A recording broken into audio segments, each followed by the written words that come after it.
आए हैं काशाना नबुव्वत पर, यानी शहजादी कायनात के दरवाजे पे आए, दस्तक दी है। अंदर से इमाम हुसैन तशरीफ लाते हैं। कहते हैं शहजादे आप आए थे? कहा जी आया तो था। कहा आप वापस क्यों चले आए? कहा आप जरूरी काम में मसरूफ थे, मैं इसलिए चला आया ताकि आप अपने काम से फारिग हो जाए। हजरत उमर ने कहा था शहजादे दूसरों के लिए पाबंदी है, आपके लिए कोई पाबंदी नहीं थी, आप तो अंदर आ सकते थे। आपको जब भी कभी आना पड़े, कोई काम पड़ जाए, ज़हरा के बेटे आपको कभी इजाजत लेने की जरूरत नहीं है। दुनिया के लिए पाबंदी हो सकती है, अली के बेटों के लिए कोई पाबंदी नहीं है, जब चाहे आप अंदर आ सकते हैं। अल्लाह अकबर इतना कहते कहते हजरत उमर ने पगड़ी उतारी है और उतार के हाथ में लेके कहा था शहजादे अहले बैत क्या है?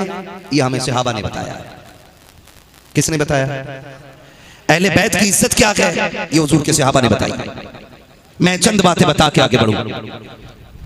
मस्जिद से मौलाए कायनात शेर खुदा हैदर कर्रार, वो शख्सियत जिसकी तलवार चलती थी तो आवाज आती थी शाह मर्दा, शेर यज़दा, कुव्वत परवरदिगार, ला फता इल्ला अली, ला सैफ इल्ला जुल्फ़िकार, वो हैदर कर्रार मस्जिद से निकले। साथ में अबू बकर सिद्दीक भी निकले। अबू बकर सिद्दीक खलीफा है, अमीरुल मोमिनीन है, जिनकी अफजलियत का खुतबा हर जुमे को मस्जिद में पढ़ा जाता है और कहा जाता है अफजलुल बशर बअदल अंबिया बित्तहक़ीक़ अमीरुल मोमिनीन अबू बकर सिद्दीक। ये हर जुमे को पढ़ा जाता है कि नहीं? बोले पढ़ा जाता है कि हर जुमे को, ठीक है ना? ये अलग बात है, कुछ खुराफाती ऐसे पैदा हो गए कि खुतबा बदलने की कोशिश कर रहे हैं और चाहते हैं कि खुतबे से अबू बकर सिद्दीक का नाम निकल जाए। लेकिन याद रखिएगा अबू बकर वो है जो जवानी का भी यार है, हुजूर के सफर का भी यार है, हुजूर के हजर का भी यार है, हुजूर के गार का भी यार है, हुजूर के मजार का भी यार है। इसलिए अबू बकर सिद्दीक को छोड़ा नहीं जा सकता है। बहुत तवज्जो से मेरी बात सुनिएगा, अगर एक बात इधर से उधर हो गई ना तो शायद पूरी तकरीर समझ में ना आए। मस्जिद से निकले नमाज पढ़ के, सामने इमाम हसन खेल रहे हैं, अली भी है, अबू बकर भी है। ये अफवाह फैलाई गई कि आपस में लड़ते थे। मस्जिद से निकले, हजरत अबू बकर सिद्दीक ने इमाम हसन को उठा के कंधे पर बैठा लिया और फरमाने लगे अली बेटा तेरा है लेकिन चेहरा नबी से मिलता है। ये सुन के हजरत अली मुस्कुरा रहे हैं।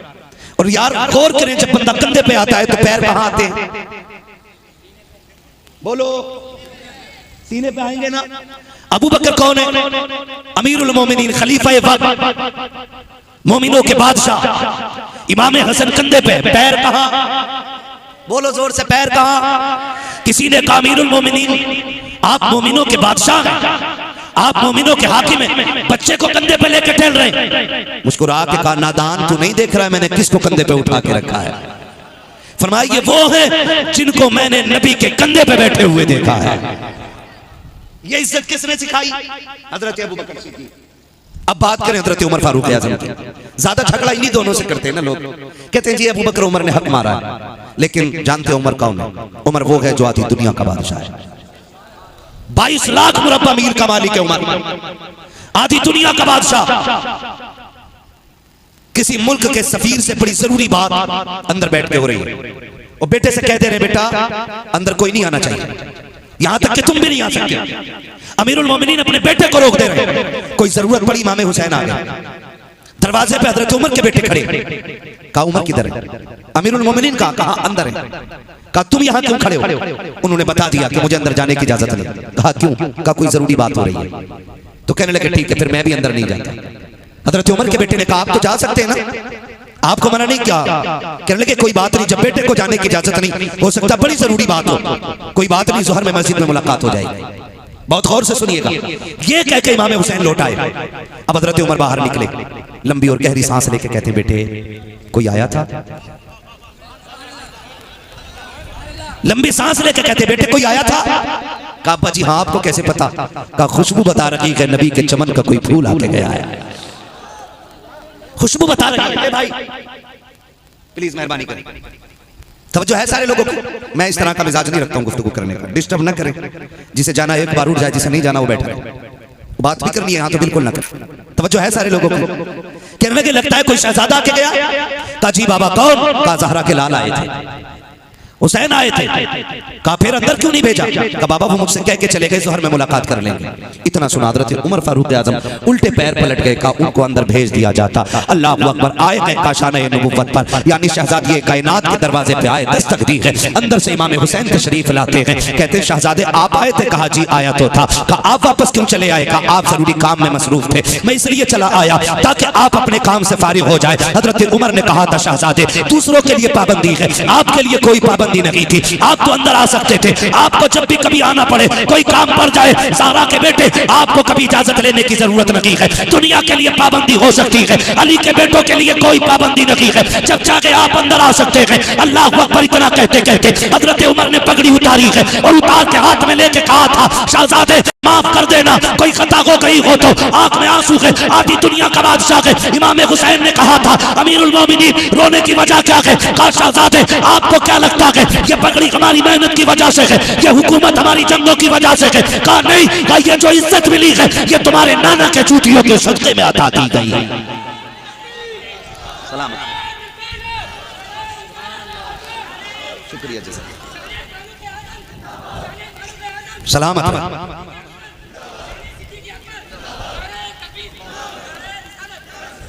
हम हुजूर के हर यार से प्यार करते हैं क्योंकि इन्होंने हुजूर की आल से प्यार करना सिखाया है।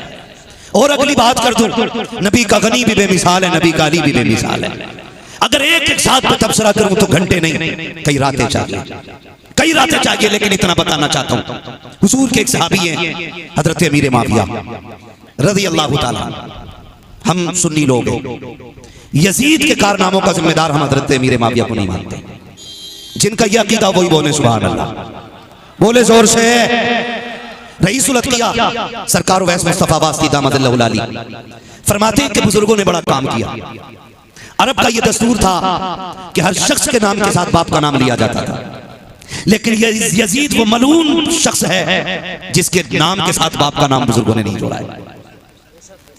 जहां भी आप पढ़ेंगे यजीद पलीद मिलेगा लिखा हुआ, यजीद लईन मिलेगा लिखा हुआ, यजीद बिन मुआविया नहीं मिलेगा, क्योंकि हजरत अमीर मुआविया जन्नती हैं और यजीद जहन्नमी है। यजीद, यजीद, मेरी आवाज आ रही तो बोलें यजीद। अगर नहीं बोलना पीछे चले जाएं ताकि अच्छे लोगों को आगे बैठने का मौका मिल जाए। जो बोल रहे हैं वो तो ठीक है, अच्छे लोग हैं माशाल्लाह, जो नहीं बोल रहे ये मशवरा उनके लिए था। यजीद, जोर से, यजीद जहन्नमी है और बकवास की गई। अगर अमीर माफिया गलत होते तो अगर हुसैन दीन और शरीयत के लिए खानदान लुटाने की जरूरत रखते तो हसन भी तो वही है।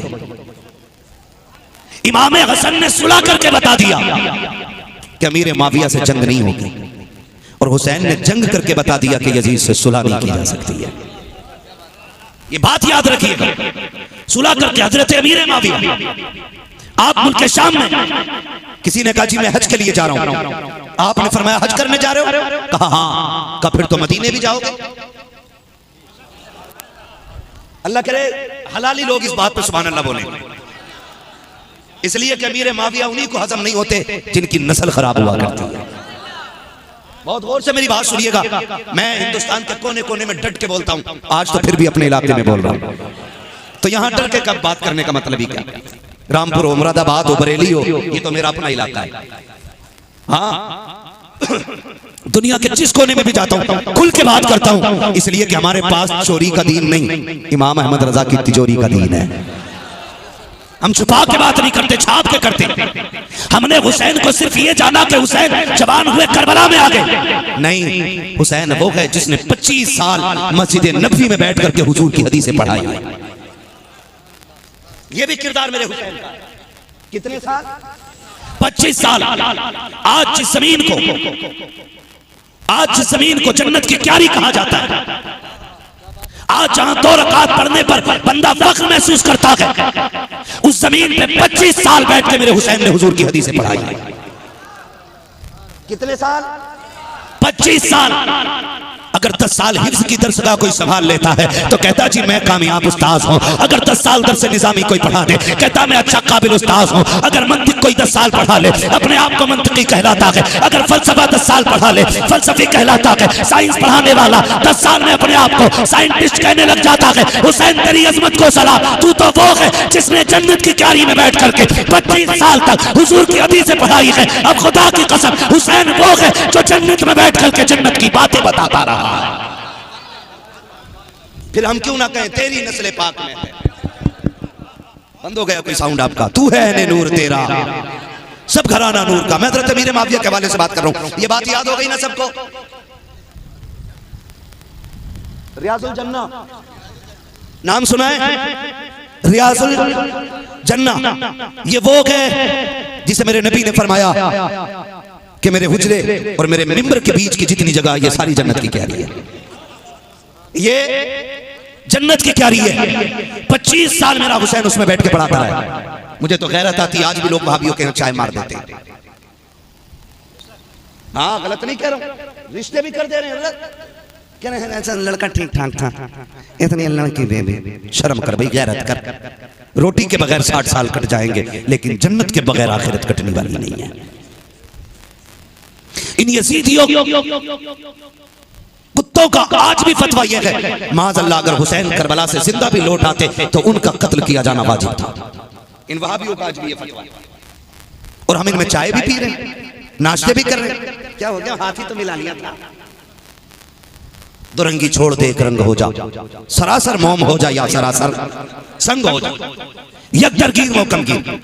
25 साल मेरा हुसैन बैठ करके रियाजुल जन्ना में पढ़ाता रहा है। हज़रत अमीर माविया अपने मसनद हुकूमत पे बैठे। किसी ने पूछा हज़रत अमीर माविया से, कहा मैं मदीने मक्के जा रहा हूँ हज करने के लिए। कहने लगे फिर तो मदीने भी जाओगे? कहा हाँ। कहा फिर हुजूर के रोजे पे भी जाओगे? कहा जी। कहा फिर सुने एक काम मेरा भी कर देना। कहा क्या काम आपका? कहा जब मस्जिद नबवी जाओ ना तो देखना रियाजुल जन्ना में एक हसीन नौजवान बैठा होगा, वो हुजूर की हदीस से पढ़ाता होगा। कहा तुम जाना पहले 2 जानू बैठना। ये हज़रत अमीर माविया कह रहे हैं 2 जानू बैठना और गर्दन झुकाना, लहजे को नीचा करना, अदब से मेरा सलाम कहना और सलाम कह के कहना कि आप मेरे लिए दुआ फरमा दें। अमीर माविया ने जब इतना कहा तो उसने कहा वो कौन है? कहा वो अली के शहजादे हुसैन है। अली के शहजादे हुसैन उसने कहा था आप बादशाह के मोमिनों के, आप इतने बड़े हुक्मरान हैं। सुने उमर वो गए जिनकी 22 लाख मुरब्बा मील पर हुकूमत थी। अमीर माविया वो गए जिनकी 64 लाख मुरब्बा मील पर हुकूमत का सिक्का चल रहा था। उसने कहा था इतने बड़े साम्राज्य का मालिक एक नौजवान से बख्शिश की दुआ और ईमान पर खात्मे की इल्तिजा कर रहा है। बात समझ में नहीं आई। अमीर माविया ने कहा था जबान को ताला लगा, जितना मैं जानता हूँ उतना तू नहीं जानता। तू जिसे नौजवान कह रहा है मैंने उसे मुस्तफा के कंधे पे सवारी खाते देखा है। अल्लाह अकबर। वो तो इतना एहतराम करते रहे और हमने लड़ा के फेंक दिया, हमने जंगे करा दी। हमारे रवैये ऐसे हो गए खुदारा सुने हुजूर की औलाद का हर किसी ने एहतराम किया है और जिसने एहतराम नहीं किया है वो लईन हो गया है, पलीद हो गया है, पूरी दुनिया की ठोकरों में आ गया है वो। और आज पूरी दुनिया कहती है और मचल के कहती है कितने महके हुए हैं मदीने के फूल। करबला तेरी किस्मत पे लाखों सलाम, करबला तेरी किस्मत पे लाखों सलाम। करबला शरीफ का वो वाकया है जो हमने मौलवियों से बाद में सुना है, चूल्हे पे माँ बाप से पहले सुन लिया है। बात सच्ची है कि नहीं भाई? हमने करबला अपने माँ बाप से चूल्हे पे तब सुन लिया था जब हम मदरसे में जाने के लायक नहीं थे, जब हमारे काम नहीं बनते थे तो माँ कहती थी जहरा के लालों को आवाज दो। हमने बचपन से उन्हें आवाज देना सीख लिया है। और खुदा की कसम हैदर करार वो शेर है जिसका नाम कमजोर ले लेता है तो बड़े बड़ों की हड्डी तोड़ देता है। ठीक है ना? और ये जो लोग बात करते हैं ना मौलाई मौलाई मौलाई, सच कहता हूं अली तो हमारे हैं। ये जो बकवास करते कि हज़रत अली कहा, हज़रत उमर ने छीना, अबू बकर सिद्दीक ने छीना, मैं कहता हूं गैरत कर, अली इतना कमजोर नहीं था जो एक दिन का भी कोई मेरे अली से छीन लेता। ये तो तुम सोचते हो कि अली कमजोर था, हक छिनवा देगा। हमारा अली तो वो है जिसने खैबर को यूं उखाड़ के फेंक दिया था, जिसने खैबर को उंगली पे नचा के फेंका था, और तुम कहते हो अली से फलां ने हक छीना, फलां ने हक छीना। खुदा की कसम अली राजी ना होता तो किसी की मां ने दूध नहीं पिलाया था, अली के आगे आके कोई बैठ जाता। ये याद रखिएगा, हम खुल के बात करते हैं, इसलिए कि अली वो है जिसने आंख हुजूर की गोद में खोली है, जिसने आंख ही अली वो है जिसने आंख हुजूर की गोद में खोली, और जो उंगली पकड़ के हुजूर के साथ जवान होता है, जो हुजूर की उंगली पकड़ के चला उसे अली कहते हैं, और उसके बेटे को हुसैन कहते हैं, उसके बेटे को हसन कहते हैं। और एक बात और बता दूं, एक मसला और भी है, राफ़ियों के अंदर खाली हुसैन हुसैन के नारे। सुन्नी वो है जो हसन का भी नारा लगाते हैं, हुसैन का भी नारा लगाते हैं। इसलिए कि जहां जहां भी फजाइल में इमाम हुसैन का तज़किरा है, साथ इमाम हसन का भी तज़किरा है। अगर अज़मतों वाले हुसैन है तो अज़मतों वाले हसन भी है। इसलिए कि आप देखें, हुजूर ने फरमाया हसन हुसैन जन्नती जवानों के सरदार है। हुजूर ने फरमाया हसन हुसैन मेरे फूल हैं जिन्हें मैं चूमता भी हूं और सूंघता भी हूं। हुजूर ने दोनों को कहा, और आका करीम दोनों को बैठाया करते थे, कभी चूमते थे कभी सूंघते थे। इसलिए हम हसन से भी प्यार करते हैं और हुसैन से भी प्यार करके झूम के कहते हैं तेरी नस्ल पाक में है, तू है नूर तेरा सब घराना नूर का। दोनों शहजादे लाजवाब, दोनों शहजादे बेमिसाल, दोनों शहजादों की कुर्बानी करबला में है। ये याद रखिएगा, करबला में इमाम हसन की भी दौलत लगी है, इमाम हुसैन की भी दौलत लगी है। ये भी बात याद रखिएगा, उसमें इमाम हसन की भी कुर्बानी है, इमाम हुसैन की भी कुर्बानी है, दोनों शहजादों की कुर्बानी लगी है। और खुदा की कसम हसन भी बेमिसाल है, हुसैन भी बेमिसाल है। आज ना कोई देखो इमाम हसन के नाम पे ये क्या दे रहे हैं लोग, ये उन्हीं के नाम का सदका ही तो है, उन्हीं के नाम की खैरात तो है, उन्हीं के नाम का लंगर ही तो है जो मिल रहा है। मगर उनकी सखावत आप देखें। मैं एक हुसैनी से कहूंगा, खुदा की कसम 10 दिन हुसैन के नहीं है, 365 दिन हुसैन के।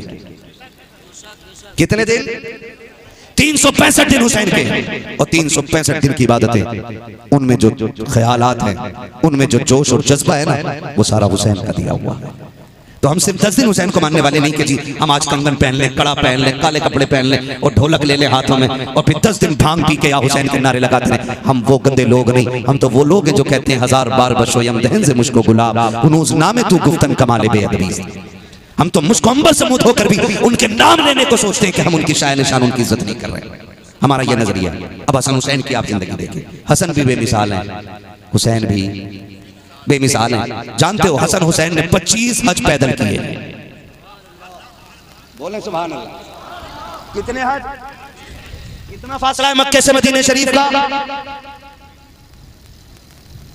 कितना होगा? 400 से 500 के बीच में 25 हज पैदल किए। 25 हज। और खुदा की कसम देखें, एक हज में आप जा रहे हैं सफर में, तो उस वक्त ना जहाज का सफर था, न ट्रेनों का, न बस का, न प्लेन का, ठीक है जी। सफर थे ऊंट के, घोड़े के। आपने ज़ाते राह इकट्ठा किया और सफर करने लगे दोनों भाई। सफर करते करते राह में थे कि एक जरूरतमंद बंदा आ गया। कहने लगा परदेसी हूं, मुसाफिर हूं, कुछ बचा नहीं है खाने के लिए, भूख से हालत खराब है, कुछ मिलेगा? तो एक दूसरे भाई का मुंह देख के कहने लगे करना क्या है? बड़े ने कहा क्या करना, वही करो जो आज तक माँ ने सिखाया है। सारा उठा करके उस आने वाले को दे दिया और रब का नाम लेके फिर सफर शुरू। रास्ते में भूख लगी। इमाम हुसैन कहते हैं हसन जी भैया भाई भूख लगी है, कहा चलो देखते हैं कुछ रास्ते में। अभी सफर कर रहे हैं कि रास्ते में एक पुरानी झोपड़ी नजर आई, पुरानी झोपड़ी नजर आई। इमाम हसन कहते हैं हुसैन का जी भैया का अंदर जाके देखो कोई है? इमाम हुसैन ने कहा है कोई? एक बूढ़ी निकली। क्या बात है? का परदेसी है, मां कुछ मिलेगा खाने के लिए? लोग बड़े अच्छे थे यार, लोग बड़े अच्छे थे। उस दौर में खिलाने को फख्र समझा जाता था, आज बचाने को फख्र समझते लोग। पहले का उसूल ये था मेहमान आता था तब खाते थे, आज सोचते चला जाए फिर खाए। हाँ दस्तरखान लगा हो, बेटी ने खाना लगा दिया, फूफा आ जाए। अब्बा कहता लल्ली सड़क उठा के पहले फूफा से निपट। बीच में खालू आ गया, अरे भाई आओ यार, अच्छा चलो हटो बाद में खाएंगे। और पहले क्या होता था, अगर नहीं होता था मेहमान ना, तो लोग दरवाजे पे आके खड़े हो जाते थे और फिर कहते थे अल्लाह मेरे रिस्क की बरकत न चली जाए, 2 रोज से घर में कोई मेहमान नहीं है। तो ये नजरिए थे और आज भी ये नजरिए जिनके हैं, अल्लाह ने उनके दस्तरखान में कमी नहीं रखी है। आज भी रोजी रोटी के लिए वो परेशान है जिनके दिल छोटे हो गए। आज भी दिल बड़े कर लो तो अल्लाह रिस्क के दरवाजे खोल देगा। कीजिएगा। कहा हसन ठीक है भैया जाता हूँ। इमाम हुसैन गए, अंदर से बूढ़ी निकली, कहा क्या बात है? कहा माई भूखे कुछ मिलेगा खाने के लिए। जैसी बूढ़ी निकल करके आई है, चेहरा देख रही है तो बस देखती रह जाती है, नजर डालती है तो देखती रह गई, कहती सोचती है वाह रे किस माँ के लाल होंगे, वो माँ का आंगन कितना खूबसूरत होगा जिसमें ये चांद से चेहरे खिलखिलाते होंगे, वो घर कितना खूबसूरत लगता होगा जिसमें ये हसीन चेहरे मुस्कुराते होंगे। वो देखती रह गई। कहा हाँ शहजादो एक प्याला दूध है, अगर कहो तो ला के दे दूं। कहा भाई एक प्याला दूध है। कहा ठीक है माँ वही ला दो। बूढ़ी ने एक प्याला दूध ला करके दिया है, दोनों भाइयों ने आधा आधा पिया। जब जाने लगे बूढ़ी कहती है अरे शहजादो जरा नाम तो बता के चले जाओ। कहा माँ नाम का क्या करेगी? कहा हम ये चाहते हैं कभी तुम्हें देखने को जी चाहे तो कभी पता करके तो आ जाए ताकि तुम्हारी ज़ियारत हो जाए। जब इतनी बात बूढ़ी ने कही है, शहजादों ने कहा माँ नाम पूछने की जरूरत नहीं है, अगर मिलना हो मुस्तफा के मदीने आ जाना, आका के घर का पता पूछ लेना, जहां मुस्तफा रहते थे वहीं पर इन शहजादों से भी तेरी मुलाकात हो जाए। अल्लाह अकबर। ये कह के दोनों शहजादे आगे आगे कुछ दिन गुजरे, वक्त बड़ी तेजी से गुजर रहा है। मैं चाहता हूँ बड़ी तेजी से बात मुकम्मल करूं। कुछ दिन गुजरे मदीने शरीफ में, एक दिन इमाम हुसैन टहलने निकले, देखा ना यही बूढ़ी हाथ में लाठी लेकर घूम रही है, नजर कमजोर हो गई है, काफी बूढ़ी हो गई है। उसने हजरत को नहीं पहचाना, लेकिन मेरे इमाम ने पहचान लिया। और कहने लगे अम्मा मेरी मेहमान नहीं बन जाती? उसने नजर उठा के देखा, कौन है बेटे? कहा ये ना पूछ कौन हूं, बता मेहमान बनेगी, तेरी मेहरबानी अगर तू मेरे घर 3 दिन रुक जाए। बूढ़ी ने कहा कोई बात नहीं, परदेस है मेरे लिए भी रुक जाती हूं। आई 3 दिन इमाम हुसैन के घर रही। मेरे इमाम ने डट के खिदमत की। जब 3 दिन बाद जाने लगी फरमाया अम्मा ठहरना, 1000 दिरहम दिए। सखावत दे, कौन देता है देने को मुंह चाहिए, देने वाला है सच्चा हमारा नबी। 1000 दिरहम और 1000 बकरियां, 1000 बकरियां। बूढ़ी कहने लगी मेरे लाल ये कितना क्यों दे रहा है? मुस्कुरा के कहते अम्मा अभी तो मैंने दिया, मेरा हुसैन तो हसन तो बाकी है ना। कहने लगे अम्मा रुक रुक रुक रुक, अभी एक भाई के दरवाजे और जाना। किधर? इमाम हसन के दरवाजे पे आए। दस्तक दी, मेरा इमाम निकला ना, बड़ा इमाम निकल के आया। देखा अरे हसन हुसैन तुम? कहा हाँ। कहा ये कौन है? जैसी बूढ़ी ने गर्दन उठाई, हुसैन ने देखा, हसन ने देखा, पहचान गए। अच्छा कहा तुमने क्या दिया है? कहा मैंने 1000 बकरियां दी हैं और 1000 दिरहम दिए हैं। फरमाने लगे फिर मैं बड़ा भाई हूँ, मेरा हक ज्यादा बनता है। आपने 1500 दिरहम दिए, 1500 बकरियां दी, 2500 दिरहम, 2500 बकरियां। बूढ़ी कहने लगी अरे बच्चों इन बकरियों को लेके कैसे जाऊंगी, इतनी बकरियां हैं। दोनों शहजादे कहने लगे अम्मा परेशान ना हो, ले जाने के लिए मजदूर देंगे, शहर से बाहर तक हम छोड़ के आएंगे। दोनों शहजादे जब बूढ़ी को छोड़ने बाहर तक आए, मजदूर कर दिया ताकि बकरियां घर तक पहुंचा दे। जब छोड़ के जाने लगे बूढ़ी ने कहा बेटो मेहमान तो बहुत जगह बनी हूँ, लेकिन तुम्हारे जैसा मेजबान नहीं देखा, ये तो बता दो इतनी मेहरबानी क्यों की है? इमाम हुसैन ने कहा था अम्मा तूने नहीं पहचाना, बता एक दिन तेरे दरवाजे पे 2 शहजादे आए थे। कहाँ आए तो थे? कहा तूने दूध का प्याला दिया था। कहाँ दिया तो था? गर्दन उठा के कहती है अरे लालो क्या तुम वकील हो? कहा हाँ माँ हम वकील हैं। कहा अच्छा तो तुमने उस दूध का बदला दिया है? कहा नहीं माँ ये बदला नहीं दिया है, कयामत आने दे बदला तो वहां देंगे, तू आवाज देना हम हाथ पकड़ के तुझे जन्नत में दाखिल करके दिखा देंगे। अल्लाह अकबर। ये दोनों शहजादों की कुर्बानियां हैं। खुदा की कसम इतना सखी, इतना सखी, इतना सखी कि सब कुछ लुटाने वाला सखी, सब कुछ लुटाने वाला सखी। जब बात दीन की आ गई कुल कायनात लेकर करबला आ गया, कुल कायनात लेकर करबला आया। 7 तारीख को करबला शरीफ में पानी बंद हुआ। कितनी तारीख को? बोले जोर से। हम आपको बता दें और ये मशवरा दे रहे हैं, कोई नई तहकीक कुछ भी लेकर के आए, हम वो मानते हैं जो बरेली के अहमद रजा ने बताया है, ठीक है ना? और आप फरमाते हैं कि 3 दिन के भूखे प्यासे शहीद किए गए करबला में। अब अगर कोई कहे कि वहां जग था, वहां ड्रम था, वहां तालाब था, वहां पानी था, तो तेरा इल्म आला हजरत से ज्यादा नहीं है, ठीक है ना? बहुत गौर से सुनिएगा। कितनी मुहर्रम को पानी बंद किया गया? जोर से। 7 मुहर्रम को पानी बंद हुआ। 7, 8, 9 कितने हो गए? कितने दिन हो गए? 3 दिन हो गए ना, और 10 ये चौथा दिन, ठीक है जी? कौन सा दिन है? चौथा दिन है। बहुत गौर से मेरी बात सुनिएगा। करबला के मैदान में हुसैन है, और ये कोई ना समझे मेरा हुसैन मजबूर था, ये कोई ना समझे हुसैन मजबूर था। यहां तक उलमा ने लिखा है कि किसी ने भी असगर को 3 दिन में जमीन पर नहीं लिटाया था। हजरत अली असगर, उलमा ने लिखा कि 3 दिन तक इसलिए जमीन पर नहीं लिटाया गया कहीं ऐसा ना हो ये एड़ियां रगड़ दे और चश्मा जारी हो जाए, इसलिए आपको जमीन पर नहीं लिटाया गया था। मेरा हुसैन पानी के लिए मजबूर नहीं हुआ, ये तो दुनिया जानती है, अगर अजमेर वाला एक प्याले में पुराना सागर इकट्ठा कर सकता है तो उनका नाना करबला में ठोकर मार के पानी नहीं निकाल सकता था। लेकिन बात यह थी कि वहां पे शान नहीं दिखानी थी, वहां इम्तिहान देकर के अपनी और पूरी उम्मत की खैर रब से चाहना था। ये वजह थी आपकी, आप करबला पहुंचे, वरना उनके घर की सखावत, खुदा की कसम अगर हसन हुसैन बेमिसाल हैं तो फिर अली की ज़ैनब का भी जवाब नहीं है। कि अगर आज तक आला हजरत की नस्ल के शहजादे इतने हसीन हैं तो फिर बरेली का अहमद रजा कितना हसीन रहा होगा। देखेंगे आप उस चेहरे को, हद दर्जा शराफत, संजीदगी, पाकीज़गी और मैं कहता हूँ वली सिफत शख्सियत हुजूर आसन मियां साहिब क़िबला है। आप हजरत के चेहरे की भी ज़ियारत करेंगे और हजरत बरेली शरीफ से खाली नहीं आएंगे, बल्कि सरकार आला हजरत का फैज़ान अपनी झोली में लेकर के आएंगे। और बरेली शरीफ वो मशरब है कि जिस जगह पर कादरी फैज़ान भी है, चिश्ती खैरात भी है, बरकाती तबर्रुकात भी हैं, जहाँ देखो तो एक ही चश्मे में सारे करम के दरियाओं की महक नजर आएगी इंशाअल्लाह। तो उम्मीद करता हूँ इंशाअल्लाह जो लोग आए हुए हैं हुजूर साहिब सज्जादा की ज़ियारत के बाद ही तशरीफ़ लेकर के जाएंगे।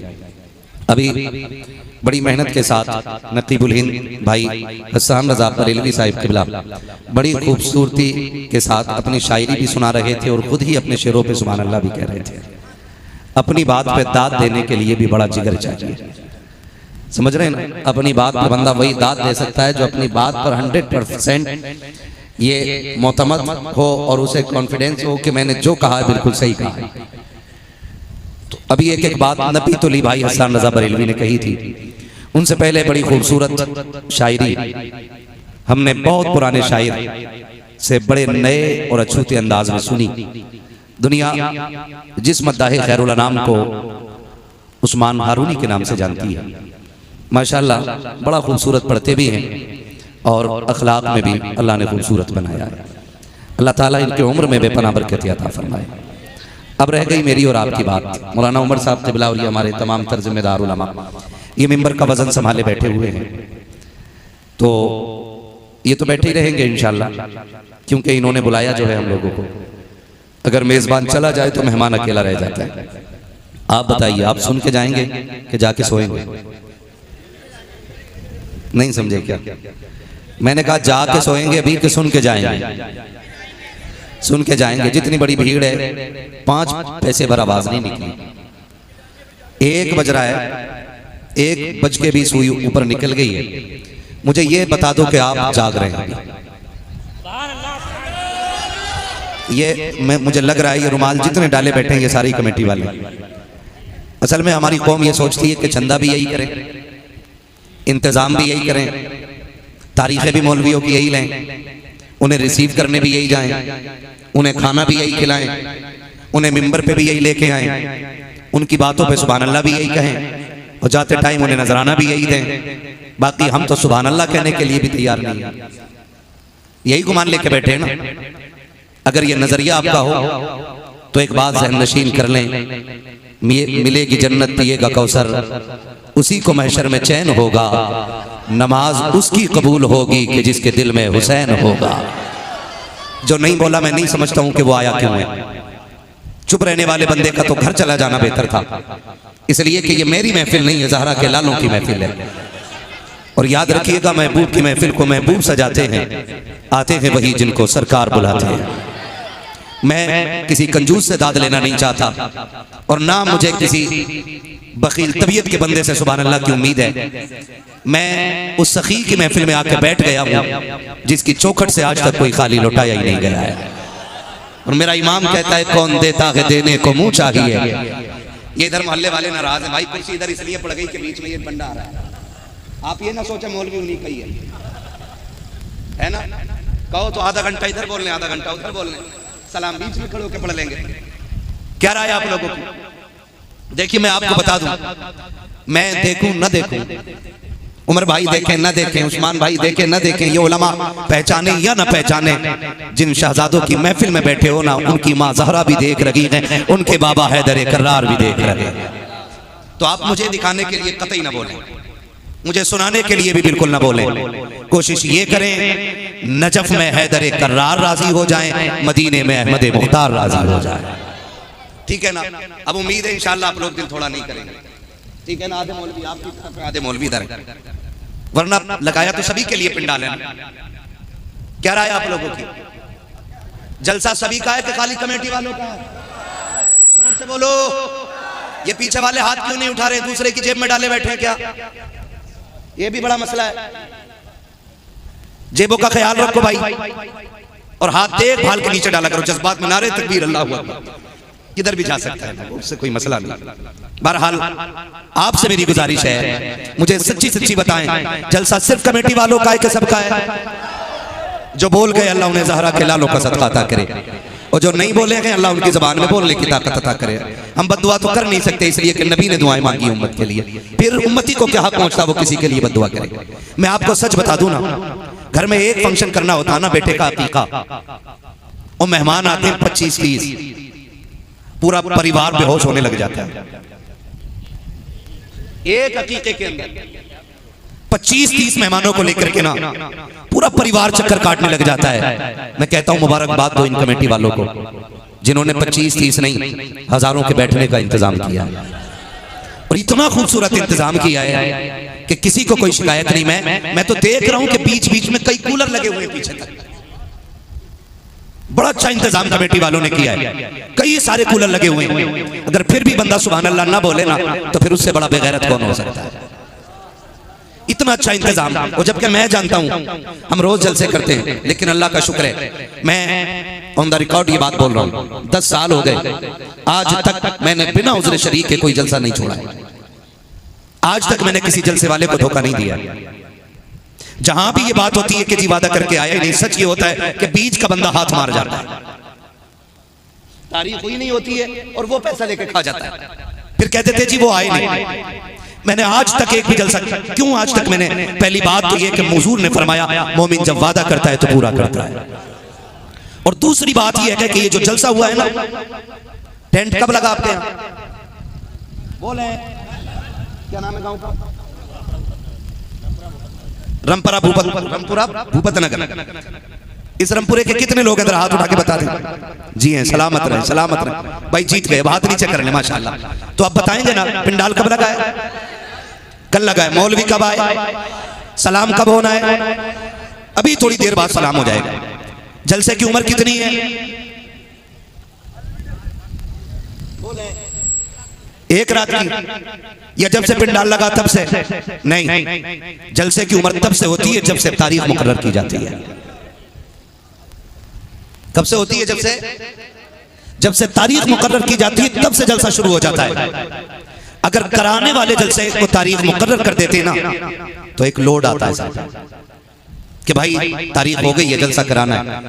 एक ये भी फिक्र है कौन आएगा कौन नहीं आएगा, फिर ये भी फिक्र रहती है इंतजाम किधर करना है, फिर ये भी रहता है कि बैठाना किधर है। एक डर ये भी रहता है बारिश ना हो जाए, बारिश ना हो जाए, इतनी मेहनत की है बारिश ना हो जाए, ये सारी फिक्रें लगी रहती हैं। सिर्फ एक चोट नहीं है उस्मान भाई, सबसे बड़ी चोट ये होती है कि जो चंदा देते हैं वो तो बिस्मिल्लाह पढ़ के दे देते हैं, और जो नहीं देते इतने बड़े हरामखोर होते हैं, कहते हैं पिछले साल का जो खाया था वो हिसाब दो।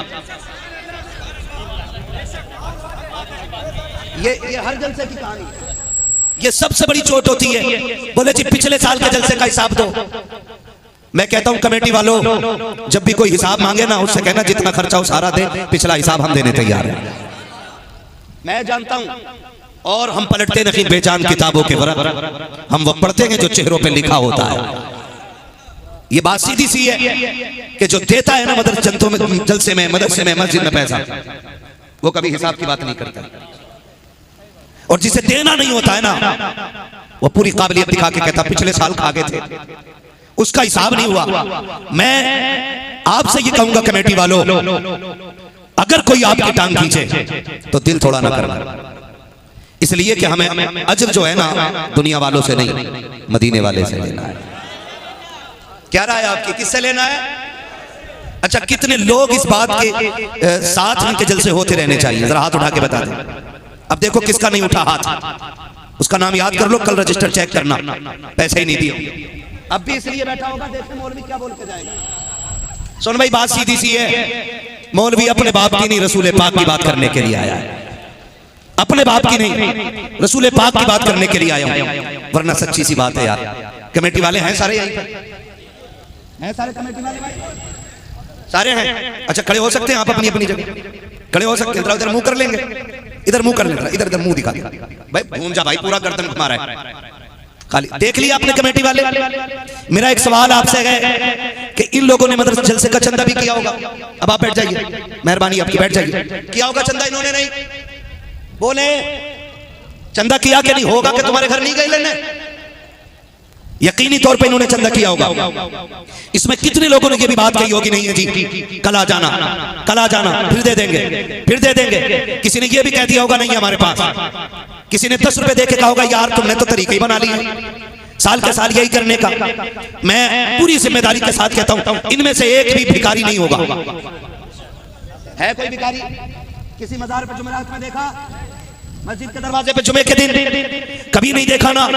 फिर हम गालियां किनको देते हैं? इनकी मेहनत इसलिए होती है ताकि एक जलसा सज जाए, पूरी कौम आके बैठ जाए, करबला वालों का तस्करा हो जाए, ज़हरा के लालों की बातें हो जाए। ये सोच करके एक एक दरवाजे पे जाके दस्तक देते रहे, भाई हुसैन का जलसा होने वाला है, कोई ताबन करेगा कि नहीं। कुछ धक्के भी देते हैं, कुछ गालियां भी देते हैं। एक बंदा ये नहीं बता सकता ये किसी दरवाजे पे अपने बच्चे के लिए 5 रुपए लेने गए हो, 10 रुपए का सवाल किया हो। हम जानते हैं खुदा की कसम हुजूर की उम्मत के ये वो गैरतदार लोग होते हैं, खुद तो फाका मर सकते हैं लेकिन बेगैरती के साथ ये किसी के आगे अपने बच्चों के लिए हाथ नहीं फैलाते, अपनी औलाद के लिए हाथ नहीं फैलाते। अगर किसी के दरवाजे पे गए हैं तो मदीने वाले के लिए गए हैं, करबला वाले के लिए गए हैं। खुदा के वास्ते इन्हें ताना ना देना, अगर हो सके तो हौसला अफजाई करना, इसलिए कि अगर इनकी मेहनत से करबला वाला राजी हो गया तो खुदा की कसम काबे वाला भी राजी हो जाएगा, मदीने वाला भी राजी।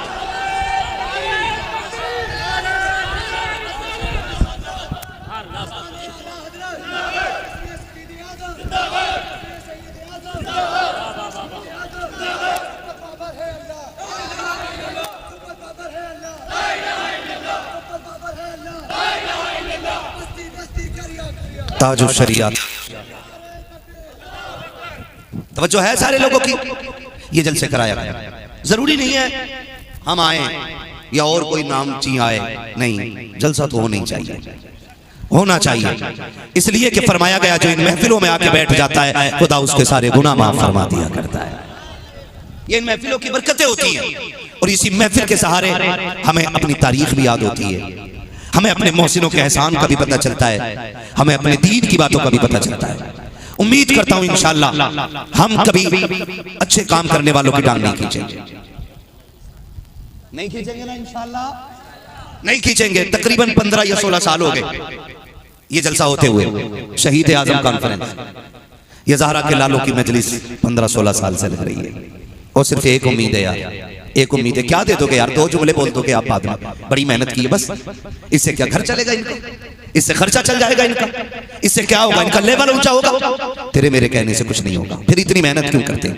सिर्फ इसलिए सुना है आप हर आशिक के घर तशरीफ लाते हैं, सुना है आप हर आशिक के घर तशरीफ लाते हैं। मेरे घर में भी हो जाए चरागा या रसूल अल्लाह। और मेरा इमाम तो कहता है तेरी नस्ल पाक में है।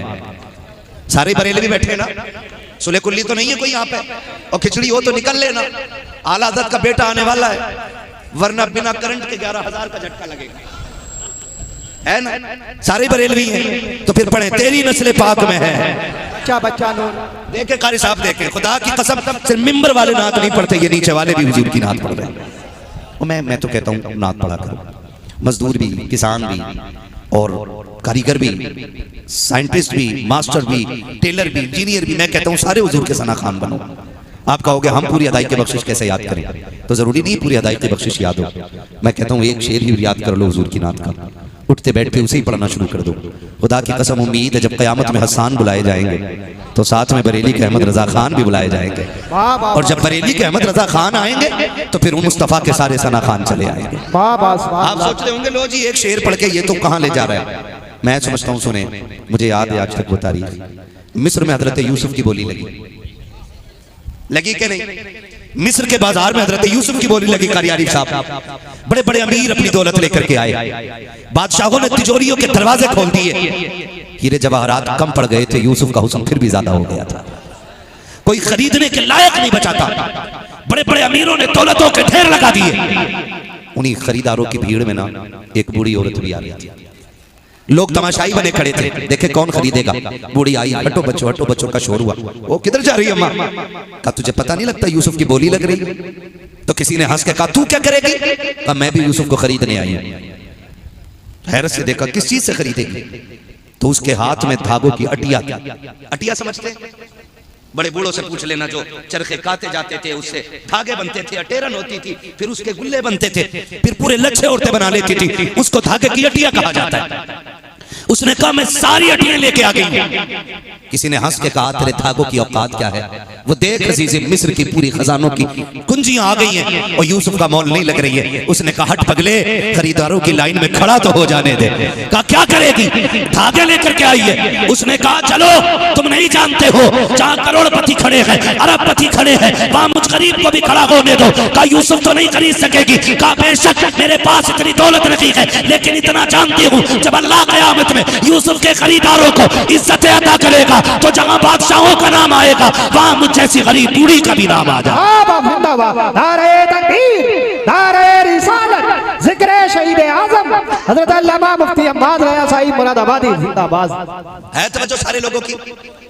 तो मैं पढ़ूंगा, आप मेरा साथ दे। तेरी नस्ल पाक में है, तू है ने नूर तेरा, सब घराना नूर का। और मेरा इमाम कहता क्या बात रजा, उस चमनिस्तान करम की ज़हरा है कली जिसमें हुसैन और हसन फूल। हम आशिकों का वजीफा है जो बीमारियां दवाओं से न जाती हों और वबाई बीमारियां बन गई हो ना, तो दरवाजे पे लिख के लगा दो ली खमसतुन उतफी बिहा हर्रल वबा इल हातिमा अल मुस्तफा वल मुर्तबा वबनाहुमा वल फातिमा।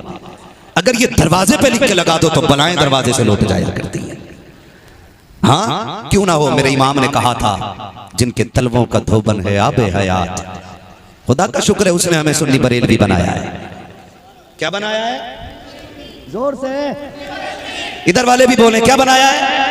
नेताजी आपकी बड़ी मेहनतें रही हैं, कारी साहब ने बताया, खुदा आपको जज़ाए खैर दे। और आपका बड़ा योगदान इन युवाओं के साथ रहा, नौजवानों के साथ रहा, हुजूर के दीन के आशिकों के साथ रहा। अल्लाह कमेटी के जवानों के साथ साथ आपको भी लंबी उम्र अता फरमाए। तवज्जो है ना सारे लोगों की? तो इधर वाले भी बोले जरा, तो दिल थोड़ा न करो यार। शुक्र है अल्लाह ने हमें सुन्नी बरेलवी बनाया है, सुन्नी बरेलवी बनाया है। आला हजरत का एहसान है हमारे ऊपर। हवा इतनी खतरनाक चल रही है, कुछ लोग अहले बैत की आड़ में सहाबा को गाली दे रहे हैं, कुछ सहाबा की आड़ में अहले बैत की शान में गुस्ताखी कर रहे हैं। सलाम हो मेरे इमाम तेरी तुरबत पे, तूने 100 साल पहले हमारा अकीदा बचा दिया और ऐलान करके बता दिया अहले सुन्नत का है बेड़ा पार असहाबे हुजूर नज्म है और नाव है इतरत रसूलुल्लाह की। वो आला हज़रत ने बता दिया हम सहाबा को भी मानते हैं और अहले बैत को भी मानने वाले हैं। एक हाथ में सहाबा का दामन है और एक हाथ में अहले बैत का दामन है। ना हम हुजूर के सहाबा को छोड़ेंगे और ना ही जोर से ना ही अहले बैत को छोड़ेंगे। हमारी एक आंख सहाबा है और एक आंख अहले बैत है। अगर किसी की एक फूट जाए उसे क्या कहते हैं? जोर से बोलो। जिसकी दोनों फूट जाए उसे अंधा। ना हम अंधे हैं ना हम, हाँ अल्लाह ने हमें ये तौफीक बख्शी है, हमारी एक आंख सहाबा है और एक आंख अहले बैत है। हम अहले बैत से भी प्यार करते हैं और सहाबा से भी प्यार करते हैं। वजह क्या है? वजह यह है कि हमने दोनों को हुजूर की वजह से माना है। किसकी वजह से? दोनों को हुजूर की वजह से माना है। सहाबा इसलिए मोहतरम है क्योंकि वो हुजूर के सहाबा है, और अहले बैत भी इसलिए मोहतरम है क्योंकि वो हुजूर के अहले बैत है। जब दोनों ही हुजूर की वजह से मोहतरम है तो हम दोनों को मानते हैं। हुजूर का हर सहाबी जन्नती है, बोले सुभान अल्लाह। नबी का अबू बकर भी बोले जन्नती, नबी का अबू बकर, नबी का उमर, नबी का गनी, नबी का अली, हुजूर के सारे सहाबा जन्नती और हम सारे सहाबा को मानते, ठीक है ना। मदरसे अपनी कौम को तबाही में लेकर के जा रहे हैं। अभी 3 दिन पहले की बात है, मैं चैलेंज करता हूं तमाम बदतमीज बच्ची और बच्चों को जो इस्लाम के खिलाफ बकवास करते हैं, खुदा की कसम जो लाल मदरसों ने दिए थे ना वो यूनिवर्सिटियों ने नहीं दिए। लिखो मेरी बात और मैं बताने लगा हूं। फजले हक खैराबादी मदरसे का लाल, हाँ फजले खैराबादी मदरसे का लाल है, अल्लामा किफायत अली कादरी मदरसे का लाल है, अशफाकुल्लाह खां मदरसे का बेटा है। हो किधर, हो किधर? मदरसे पीछे धकेल रखे थे। अगर आपको यकीन ना हो तो तहकीक करके देख लो। कहते मुसलमान नौकरी के चक्कर में फिर रहा है, खुदा की कसम मुसलमान ने कल किसी की मुलाजमत की थी, नाज कर रहा है। और ये तारीख में फारूक आजम की दौर की दोहरा रहा हो। हजरत उमर ने कहा था ये कौम जब तक बिजनेस करेगी उस वक्त तक जलील नहीं होगी, जब नौकरियों के चक्कर में पड़ जाएगी तब ये कौम जलील हो जाएगी। ये इदारे, ये मदरसे, इनका खिदमत दीन में बड़ा अहम किरदार रहा है। आज अगर हमारे सरों पर टोपियां सलामत हैं तो इन्हीं मदरसों की देन है। हमारे बच्चों को अगर कलमे याद है ना तो इन्हीं मदारिस की देन है। आज आसानी से अगर मस्जिद का इमाम मिल जाता है तो ये इन्हीं मदरसों की देन है। वरना जिस तेजी के साथ दुश्मनाने इस्लाम काम कर रहे हैं और जो मंसूबा बंदी उन्होंने की है, अगर वो अपने मिशन और मंसूबे में कामयाब हो जाते हैं तो मस्जिद तो बड़ी बात है, कोई जनाजा पढ़ाने वाला नसीब नहीं होगा। मैं अपने तमाम ही मुस्तफ़ा के दीवानों से गुजारिश करूंगा, खुदारा अपने इन इदारों के साथ शाना बशाना खड़े हो जाएं, अपने इन इदारों के साथ शाना बशाना खड़े रहें और अपने उलमा को इतना बेनियाज कर दें कि दीन पढ़ाना तुम्हारा काम है, बच्चों के खर्चे उठाना ये हम मेहनत करने वालों का काम है। ये हमारी और आपकी अव्वलीन कोशिश रहनी चाहिए। वरना याद रखिएगा जिस दिन ये मदरसे बंद हो गए ना उस दिन बाप की इज्जत करने वाले नसीब नहीं होंगे, उस दिन माँ को एहतराम से माँ कहने वाले नसीब नहीं होंगे। आप खुद गौर कर लें, अगर सिर्फ असरी तालीम से लोग मुहज्जब होते तो अबू जहल को मुहज्जब होना चाहिए था। अगर असरी तालीम से लोग मुअद्दब होते तो अबू लहब को मुअद्दब होना चाहिए था। उनके पास असरी तालीम थी, दीनी तालीम अबू बकर सिद्दीक के पास है, दीनी तालीम फारूक आजम के पास है, दीनी तालीम उस्मान गनी के पास है। आप इनकी जिंदगी को देखिएगा। हम इस बात के मुखालिफ नहीं कि हमारे बच्चे IAS IPS ना बने। हम चाहते हैं हमारे बच्चे IAS भी होने चाहिए, IPS भी होने चाहिए, लेकिन रोना इस बात का है कि जो बच्चे बड़ी यूनिवर्सिटीज में चले गए वो एक्स मुस्लिम बन गए। किसी ने कहा मैं खुदा को नहीं मानता, किसी ने कहा मैं कुरान को नहीं मानता, जबकि वो या तो तेरे घर से पैदा होने वाले बच्चे हैं या मेरे घर से पैदा होने वाले बच्चे हैं। कभी जाना हो बाहर तो आप देखिएगा, मोहम्मद अली भाई, जावेद भाई, अजहर भाई बेंगलोर जाना हुआ, केरला जाना हुआ, स्कूल के बच्चे आए, उन्होंने आकर के ये दर्द दिल रखा कि हुजूर का कलमा पढ़ने वाले लोग आज इस्लाम दुश्मन हो गए हैं। कितनी बेटियां इस्लामी नाम उनके हैं, अब्दुल रहमान की बेटी है, कोई इरफान की बेटी है, कोई अब्दुल रशीद की बेटी है, लेकिन आज उसका दावा यह है मैं खुदा को नहीं मानती हूँ। वो कहने लगा मुझसे, वो भी स्कूल का साइंस का स्टूडेंट था, उसने कहा जनाब ये बताइए ये बीमारी फैलने की वजह क्या है और इसको रोका कैसे जा सकता है। मैंने बहुत दिमाग लगाया तो सिर्फ इस नतीजे पे पहुंचा, साहिबो अपने बच्चों को 12 घंटे इंग्लिश मीडियम में पढ़ाते हो, 1 घंटा कुरान के लिए देते हो, बहुत कम देते हो। मैं कहता हूं कम से कम 2 घंटे कुरान के लिए दो, और सिर्फ कुरान के लिए नहीं, अपने बच्चों के 15 मिनट सिर्फ तरबियत के लिए आलिम दीन के पास दिया करो। हमारा रवैया ये होता जा रहा है, हमारे बच्चे इंग्लिश मीडियम में पढ़ते तो हैं, उन्हें कुत्ता बिल्ली की तालीम तो आती है, लेकिन उन्हें वो तालीम नहीं आती है जो रब ने अपने महबूब के सीने पे उतारा है। वो कुरान हमारी कौम के बच्चों को नहीं आता है। तहकीक कर लीजिए, चाहिए आप देख करके आइए, वो बच्चे जिन्होंने दीन छोड़ दिया है, जो खुदा की खुदाई का इनकार कर बैठे हैं, जो नबी की रिसालत से मुंह कर गए हैं, दावा है मेरा वो एक दिन के लिए मदरसा नहीं गए होंगे। आज उन्होंने 8 महीने अगर मदरसे में गुजारे होते तो जान दे देते, लेकिन नबी का दिया हुआ दीन नहीं छोड़ सकते।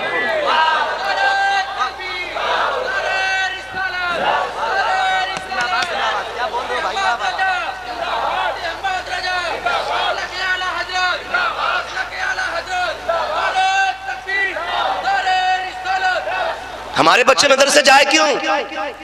दादा ने पहले ही कह दिया था मौलवियों से दूर रहियो, इनकी सोच बड़ी पुरानी होती है। मैं कहता हूं लिमिट में और औकात में रह के बात कर। खुदा की कसम हम शुक्र अदा करते हैं हमारी सोच पुरानी है, लेकिन 2000 साल पुरानी नहीं, 1400 साल पुरानी है, सिर्फ 1400 साल पुरानी है हमारी सोच। वो है जो हमें नबी ने दिया है। हाँ, तो हमने तो पहले ही कह दिया मौलवियों से दूर रहियो, इनकी सोच पुरानी है। अपनी नस्लें अगर बचानी है ना, नस्लें अगर बचानी है तो याद रखिएगा, एक हाथ में अगर असली तालीम है ना तो दूसरे हाथ में मोहम्मदी तालीम होनी चाहिए। ये बता के जा रहा हूँ। मैं तालीम का मुखालिफ नहीं, खुशी होती है IAS बनो IPS बनो, हक है तुम्हारा।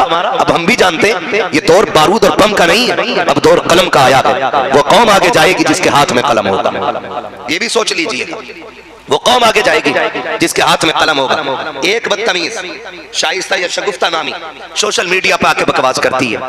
वो कहती है कि मदरसे अपनी कौम को पीछे धकेल रहे हैं, मदरसे अपनी कौम को तबाही में लेकर के जा रहे हैं। अभी 3 दिन पहले की बात है। मैं चैलेंज करता हूं तमाम बदतमीज बच्ची और बच्चों को जो इस्लाम के खिलाफ बकवास करते हैं, खुदा की कसम जो लाल मदरसों ने दिए थे ना, वो यूनिवर्सिटियों ने नहीं दिए। लिखो मेरी बात और मैं बताने लगा हूं। फजले हक खैराबादी मदरसे का लाल है। हाँ, फजले हक खैराबादी मदरसे का लाल है। अल्लामा किफायत अली काफी मदरसे का लाल है। अशफाकुल्लाह खां मदरसे का बेटा है। हो किधर, हो किधर? मदरसे पीछे धकेल रखे। अगर आपको यकीन ना हो तो तहकीक करके देख लो। कहते मुसलमान नौकरी के चक्कर में फिर रहा है। खुदा की कसम मुसलमान ने नकल किसी की मुलाजमत की थी, नाज कर रहा है। और ये तारीख में फारूक आजम की दौर की दोहरा रहा हूं। हजरत उमर ने कहा था ये कौम जब तक बिजनेस करेगी उस वक्त तक जलील नहीं होगी, जब नौकरियों के चक्कर में पड़ जाएगी तब ये कौम जलील हो जाएगी। गारंटी है मेरी, नौकरियों को ठोकर मारो, तालीम तरक्की के लिए सीखो और खुद बिजनेस करो। खुदा की कसम तुम गुलामी के लिए नहीं, तुम तो जमाने में हुकूमत करने आए हो, लेकिन मिजाज बन गया गुलामी का। तालीम का मतलब नौकरी नहीं होता है, ये भी बता दो। तालीम का मतलब नौकरी नहीं है। याद रखिए जब जेब पे कलम होता है ना तो IAS भी संभल के बात करता है। जबान अच्छी होती है ना IPS भी लिमिट में बात करता है। और जब कौम अनपढ़ होती है ना तो वर्दी पहन के ये लुटिया चोर सिपट्टी आती है और 10-5 हजार यूं ऐड के ले जाती है। और हम 5 हजार दे के कहते फ्री में छूट गए। खाली अगर हाई स्कूल तक पढ़ लिए होते ना तो 5 हजार तो क्या, इस सिपट्टिया को फूटी कोड़ी तुम नहीं देते। ये जो कीमतें भर रहे हो ना ये अपनी नादानी की कीमत है। सही बता रहा हूं ये। तो तालीम जो हमें हासिल करनी है ना नौकरी के लिए नहीं, हुकूमत के लिए। इल्म सीखें हम, उससे नस्लें अच्छी होती हैं, मुआशरा संवरता है। और सबसे बड़ा काम मुआशरे को संवारना है, ये याद रखिएगा। हमारी कौम ने शुक्र रब का कि अपने मदरसों के साथ मजबूती से खड़े। लेकिन रोना भी एक बात का, बुरा ना माने तो कह दूं कर लेंगे हजम, ना भी करोगे तो क्या फर्क पड़ता। जावेद भाई ने बुलाया, अगली बार नहीं आएंगे। सच्चाई इतनी है, मैं आईना वो दिखाऊंगा दाग चेहरे के, जिसे खराब लगे सामने से हट जाए।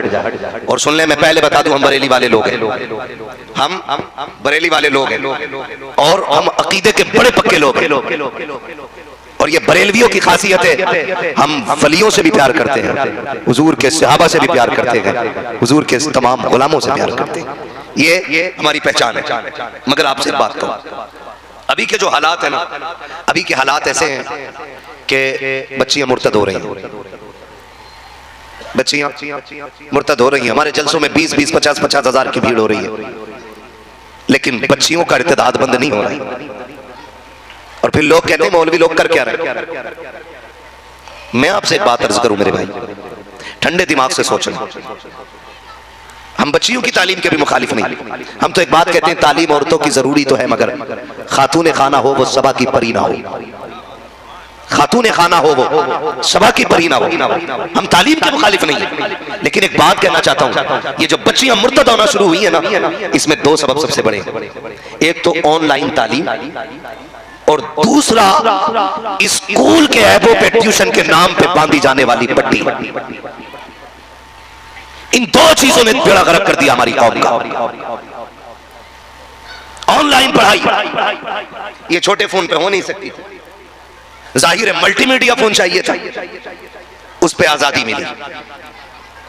अगर वहां बच्ची बच गई तो ये जो ट्यूशन चले ना, ट्यूशन हमने बच्चियों को पढ़ाया तो जरूर, लेकिन ये देखने की कोशिश नहीं की कि पढ़ा कौन लगा गए, और जहां पढ़ लगी है वहां गैरत वाले बैठे हैं कि बेगैरत बैठे हैं।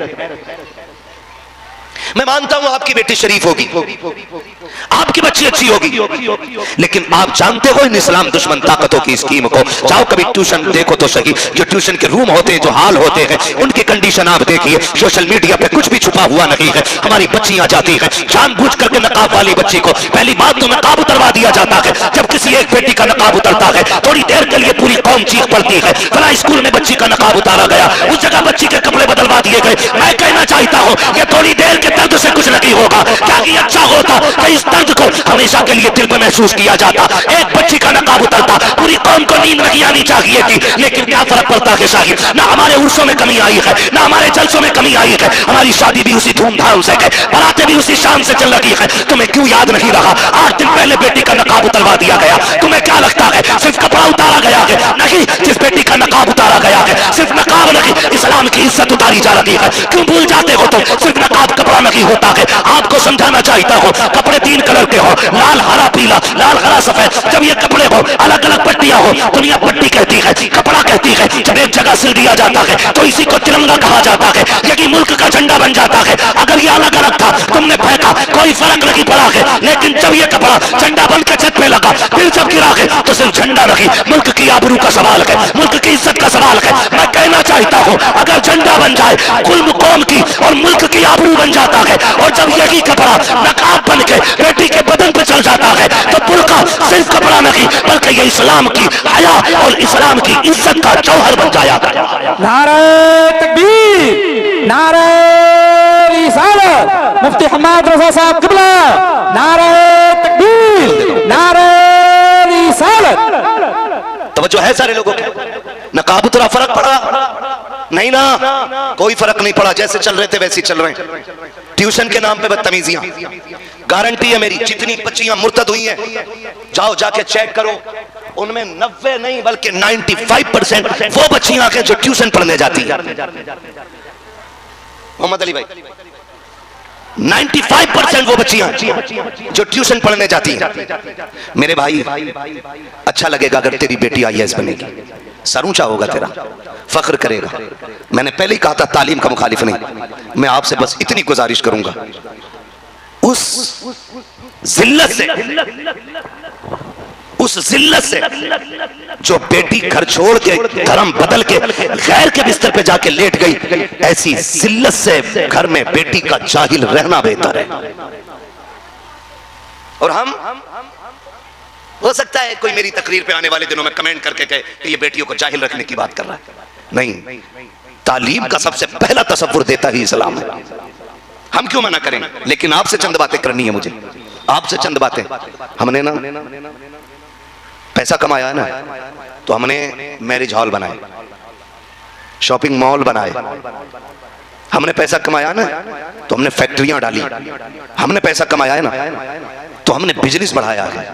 काश हमने पैसा कमा के कौम की बच्चियों के लिए एक तहजीब और हया वाला इंग्लिश मीडियम स्कूल और कॉलेज बनाया होता। ये हम नहीं करेंगे। बुरा मत मानना, हमारी कौम ने पूरी जिंदगी मजारों के पत्थर चमकाए। मजार ठीक है, बुजुर्गों के मजारात भाई से बरकत है, मगर आपसे मैं कुछ समझाना चाहता हूं। ये सारे उलमा बैठे, इनकी मौजूदगी में मैं कह रहा हूं, गुंबद कितनी भी कीमती बना लो, गारंटी नहीं है उससे मजार वाला राजी हो जाए। जितना चाहो कीमती गुंबद बना लो, जितना चाहो महंगा कलश चढ़वा दो उस पर, शायद उससे मजार वाला राजी ना हो। बेटियों के लिए हया की जगह तालीम के लिए इदारे कायम करा दो, खुदा की कसम मजार वाला भी राजी हो जाएगा, साथ में मदीने वाला भी राजी हो जाएगा। हमने बताया ही नहीं, हमने कहा ही नहीं कभी तालीम पे फोकस करें। 70 साल की भूल है हमारी ये, 70 साल हमने ये गुमनामी में काट दिए और यही सोच के जीते रहे भाई कट रही है बस अपनी, तो क्या है। आज सर पे आ गई है तो अकल लगी है। खुदारा आप मज़ारात पे हाजिरी दें, मज़ारात पे आप जाएं, ये अपनी जगह है, लेकिन अब जरूरत है कौम को, बच्चियों को एक ऐसे इदारे की हर इलाके में जहां बेटी की तालीम भी दुरुस्त रहे और उसकी इज्जत भी महफूज रहे। ये बहुत ज्यादा जरूरी है, वरना याद रखना आज मेरे घर आग लगी है, कल आपके घर लगेगी, आज आपके घर लगी है, यही आग सुलगते सुलगते मेरे घर भी आनी है, मेरे घर भी आनी है। कितना जिगरा हो गया बच्चियों के अंदर के वो जहन्नम जाके खरीद रही है। जिनकी बच्चियों को दोज़ख पढ़ाया गया था, आज वो भूल गई दोज़ख का अज़ाब क्या है। तो बाप कहता मौलवी जिम्मेदार है। नहीं जी, मौलवी का काम कहना होता है, अमल कराना हम सब की अपने घर की जिम्मेदारी होती है। और एक वजह और है, घर की और बेटियों की इज्जत की बर्बादी में सबसे बड़ा हाथ भाई का भी है। या तो भाई बहन से यह सौदा कर चुका है कि तू मेरे ऐबों पे पर्दा डाल, मैं तेरे ऐबों पे पर्दा डालूंगा, या फिर भाई इतने नशेड़ी हो गए हैं कि वो शराब और नशे और नींद की गोलियों में धुत होके सोते रहते हैं। बहन रात के 3 बजे कहां फोन कर रही है किसी को मतलब नहीं होता है। और ये जो मुसलमानों ने लगा रखा ना, ये बॉयफ्रेंड है, बॉयफ्रेंड। मौलवी की सोच पुरानी बोल रहे हो ना, मर के देखो, मर के खुदा की कसम सारे फ्रेंड रह जाएंगे बाहर। अल्लाह कब्र में गिरा के ऐसी सजाएं देगा कि कोई बचाने वाला नसीब नहीं होगा। ये सोचे बदल दो अपनी, और बेटियों को कनीज़े फातिमा ज़हरा बनाओ। ये जो आज भूख लग गई ना कि मैं भी अपनी बेटी को पढ़ाऊंगा, उसके जिम्मेदार वो लोग हैं कि जो कहते हैं मुझे अपने घर के लिए डिग्री होल्डर औरत चाहिए। आप कहेंगे कैसे? होता यूं है कि जब रिश्ता करने जाते हैं ना तो जाके पूछते हैं क्या पढ़ा है बेटी ने। गरीब बाप कहते था मेरी बेटी ने, वो तो फख्र से कहता कुरान पढ़ा है, लेकिन ये जाहिल उल्लू का पट्टा कहता बस खाली कुरान पढ़ा है, और क्या पढ़वाना चाहता है, एमए नहीं किया है, बीए नहीं किया है। जब ये कह के रिश्ते टुकराए जाते हैं ना तो फिर मजबूरी हो जाती है हर बाप की बेटी के लिए डिग्री का इंतजाम करना। ये बातें याद रखिएगा जो मैं कह के जा रहा हूं। अक्लमंद वो नहीं है जो अपने बेटे के लिए आईएएस आईपीएस या एमबीबीएस ढूंढ के लाए, अक्लमंद वो है जो अपने घर के लिए कनीज़े फातिमा ज़हरा देख के लाए। हम मुसलमान हैं और शुक्र है रब का, रब ने सबसे ज्यादा इज्जतें हमारी बेटियों को अता की है। ये वकार सिर्फ हमारी बेटी का है। कभी नकाब के नाम पे जलील किया गया, कभी पर्दे के नाम पे बेटियों को टारगेट किया गया, कभी तलाक के नाम पे उन्हें बहकाया गया, कभी हलाले के नाम पे उनके सहनों को बदलने की कोशिश की गई। मैं खुदा की कसम खा के कहता हूं जो इज्जत इस्लाम ने बेटी को दी है ना, वो आपको दुनिया में कहीं देखने नहीं मिलेगी। ये जो सब कुछ हो रहा है ना, हमारी नादानी की बुनियाद पे और हमारे जाहिल होने की बुनियाद पे हो रहा है। जब किसी ने कहा ना हमारी बच्चियों से, देखा इस्लाम बेटी को 4 दीवारी में रखता है, 4 दीवारी में रखता है, उसे कैद कर दिया इस्लाम ने, तो बच्ची का जहन बदल जाता। बात तेरी सही है, बात तेरी सही है। खुदा की कसम इस्लाम ने इज्जत बख्शी है नकाब के जरिए, पर्दे के जरिए। मैं तो खुल के ये बात कहता हूँ, अक्सर फ्लाइट वगैरह में सफर रहता है, आप लोग भी चलते होंगे, जो लोग परदेश जिनका आना जाना है उन्होंने भी देखा होगा कि एक फ्लाइट में कुछ भी नहीं तो छोटी से छोटी फ्लाइट में कम से कम 80 से 90 लोग रहते हैं, जो होती हैं 80 से 90, वरना 350, 500, 750 इस तरह से लोग होते हैं। लेकिन उनकी खिदमत करने के लिए कितनी औरतें होती हैं, लड़कियां? 4-5 लड़कियां। जर्नी 1 घंटे की, 2 की, 3 की, 4 की, मैं लोकल की बात कर रहा हूं। 4-4, 3-3 घंटे की जर्नी में आप देखिएगा। तुम बात करते हो इस्लाम ने जलील किया, इस्लाम ने पर्दा दे के औरत का वकार घटाया। मैं कहता हूं तुम किस इज्जत की बात करते हो? औरत का हक है कि वो खुद जाकर के अपने सेल्फिश रखे, खुद अपने आप को संभाल सके। तुम इसे आजादी कहते हो। तुमने डिग्री दिलाई, क्या बना? कि मेरी बेटी एयरलाइंस में है, मेरी बेटी फला एयरपोर्ट पर है, मेरी बेटी फला एयरपोर्ट पे, चल मैं तेरी कलाई पकड़ के लेके चलता हूं, मुझे पता तो सकी। तुम ये कहते हो कि इस्लाम ने बेटी को घर के अंदर रख के घर की नौकरानी बना डाला है। मैं दावे के साथ कह सकता हूं पूरे घर के अंदर या तो 12 मेंबर होंगे, 18 मेंबर होंगे, 20 से ज्यादा किसी घर के अंदर मेंबर नहीं होंगे। उन 20 लोगों के लिए अगर 4 बच्चियां खाना बनाती हैं तो तुम उन्हें गुलामी कहते हो। क्या कहोगे इन 4 बच्चियों के बारे में जो 250 लोगों के आगे पीछे पानी लेकर के टहल रही है? किसी को पानी की जरूरत है, जा जाकर के पूछ रही है। खुदा की कसम, और बात यही तक नहीं रह जाती, तनख्वाह तब दी जाएगी जब कपड़े उनकी मंशा के होंगे, तनख्वाह तब दी जाएगी जब रहन सहन उनके तरीके का होगा। और यह भी तनख्वाह में शामिल होता है कि कोई कुछ भी करे तुम्हें बदतमीज नहीं बोलना है, कोई किसी भी तरह से बात करे तुम्हें उसको राजी रखना है। खुदा की कसम, लानत हो ऐसी दौलत पे, टूटते हैं हम ऐसे पैसे पे जब बेटियों की इज्जत दांव पे लगाने के बाद मिले। हमें ऐसा पैसा नहीं चाहिए। हम खुदा की कसम पैगंबर के मानने वाले हैं, हम फाके तो रह सकते हैं, जिल्लत के टुकड़े कभी नहीं खा सकते।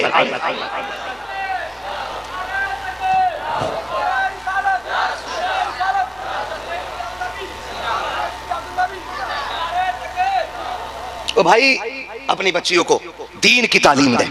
और अगर शौक है ना पढ़ाने का, तो जितना पैसा तुमने ना अपने शौक और नाजायज कामों में खर्च किया ना, ये बताओ हमारे इस इलाके में साल भर में कितने जलसे होते होंगे? इलाके के लोग बैठे हैं ना यहाँ पे, कुछ है? कितने जलसे हो जाते होंगे भाई? 8-10 हो जाते हैं कि नहीं? अच्छा, उन जलसों का पैसा गवर्नमेंट से आता कि हम खुद अपनी जेब से करते हैं? बोले, डर रहे हैं ना? मत डरो, जिम्मेदार मैं हूं ना अपनी बात का। कहां से करते हैं हम? अपनी जेब से। किसी से फंड, कोई कंपनी, कोई गवर्नमेंट नहीं ना, कोई नहीं देता, अपनी जेब से करते हैं। तो जो कौम साल भर में अपने इलाके में 10 जलसों के लिए चंदा कर सकती है, वो एक बेटियों के इंग्लिश मीडियम स्कूल के लिए चंदा साल में एक नहीं कर सकती है? कर सकती है ना? तो फिर एक चंदा ऐसा करो जिसमें ऐसा स्कूल हो जिसमें पढ़ने वाली भी बेटी होगी और पढ़ाने वाली भी बेटी होगी। करें आप ये काम भी। और ये सिर्फ इतना कह सकते हैं उलमा, करवाने की गारंटी नहीं। हमारा काम बताना है, इनको जिम्मेदार ना ठहराइएगा। ये अजीम इदारा अल्लाह सलामत रखे, इसमें पढ़ने वालों को भी और पढ़ाने वालों को भी। इतना खुशी हुई, 60 बच्चे फारिग हो रहे हैं, सुभान अल्लाह। किसी मदरसे में 60 सारे ही बच्चे होते हैं। इस इदारे ने कौम को 60 हाफिज कारी आलिम अता किए हैं। बहुत बड़ी बात है। अल्लाह इस इदारे को दिन दूनी रात चौगनी तरक्की अता फरमाए। आपने मदरसे और तालीम के हवाले से बात सुनी, थोड़ी सी बात मैं भी कर जाऊं। पहले ये बात बताओ, बच्चियों को हिफाजत से पढ़ाएंगे कि नहीं? इंशाल्लाह। तालीम से ज्यादा तरबियत पे ध्यान देंगे कि नहीं? इंशाल्लाह देंगे। इंशाल्लाह वादा करें, इंशाल्लाह जोर से वादा करें, इंशाल्लाह पढ़ाएंगे बच्चियों को तहजीब के साथ। बच्चों के 1-1 मिनट का हिसाब लेना। वक्त होता तो इंशाल्लाह मैं तफसील से बात करता, लेकिन ये जरूरी बात थी जो मैंने आपसे कह दी। जब कोई भी बच्ची जाती है ना, तो दिल दुखता। जब वो इंटरव्यू में जानबूझ के पूछते हैं अब्बा का नाम क्या है, और जब वो कहती है ना मेरे बाप का नाम अब्दुल रहमान है, तो वो चोट यहां लगती है। खुदा रब बचा लो अपनी कौम को। अगर अब भी नहीं जागे तो कभी नहीं जागोगे। डॉक्टर इकबाल ने कहा था, ना संभलोगे तो मिट जाओगे हिंदी मुसलमानों, तुम्हारी दास्तां तक भी ना होगी दास्तानों में। इसलिए खुदा अपनी बच्चियों को जो है महफूज करो अपनी बच्चियों को। लाजिम है, मैं तालीम का इनकार नहीं करता, लेकिन लाजिम यह है बच्चियों को वहां पढ़ाओ जहां पढ़ने वाली भी बेटी हो और पढ़ाने वाली भी बेटी होनी चाहिए। आपके बच्चियों की कौन दोस्त है, कौन सहेली है, इस पे भी आपको फोकस करना पड़ेगा। आप उनके घर से गायब रहने वाले टाइम का हिसाब लें, लाजिम है। आज जो बच्चे हमारे बिगड़ रहे हैं ना, उसकी वजह ये हम बच्चों को वक्त नहीं देते। हमारा सारा वक्त बिजनेस बिजनेस बिजनेस बिजनेस। शाम को आए, मोबाइल लिया, थोड़ी देर चलाया, लेट गए। कभी बच्चों में बैठ के देखा करो। याद रखो, शोहर घर में बादशाह होता है, औरत उसका वजीर होती है, और बच्चे उस घर की रियाया होते हैं। पूरी एक सल्तनत होती है घर के अंदर। जो लोग समझते हैं वही घर चला भी पाते, बचा भी पाते, वरना न चला ही पाते हैं और न बचा पाते हैं। शोहर कौन होता है? बाप कौन होता है? बादशाह। बीवी, जोर से बीवी। डर रहे हो क्या? नहीं, आपका चेहरा नहीं आएगा जो आपकी बीवी देख के आपसे कल हिसाब ले ले। शोहर कौन होता है? जोर से। और बीवी, बच्चे, रियाया। होता क्या है? बादशाह कहीं गया मिल्कियत में, वापस पलट के आया तो वजीर से पूछता, बता मैं तुझे छोड़ के गया था, मुल्क के हालात कैसे? तो वजीर एक एक बात सामने रख के कहता, सुनो बादशाह साहब, आपके पीछे फला कौम ने ये गलती की है, फला टीम ने ये गलती की है, उस तंजीम ने ये कमी की है। फिर बादशाह तलब करके हिसाब लेता है। तो जब इस तरह से नजर बादशाह की होती है तो मुल्क तबाह नहीं होते। और जब बादशाह मौज में रहे, सफर करता रहे, रियाया में आग लगती रहे, तो मुल्क बचेगा कि तबाह होगा? बोले, तबाह हो जाएगा ना।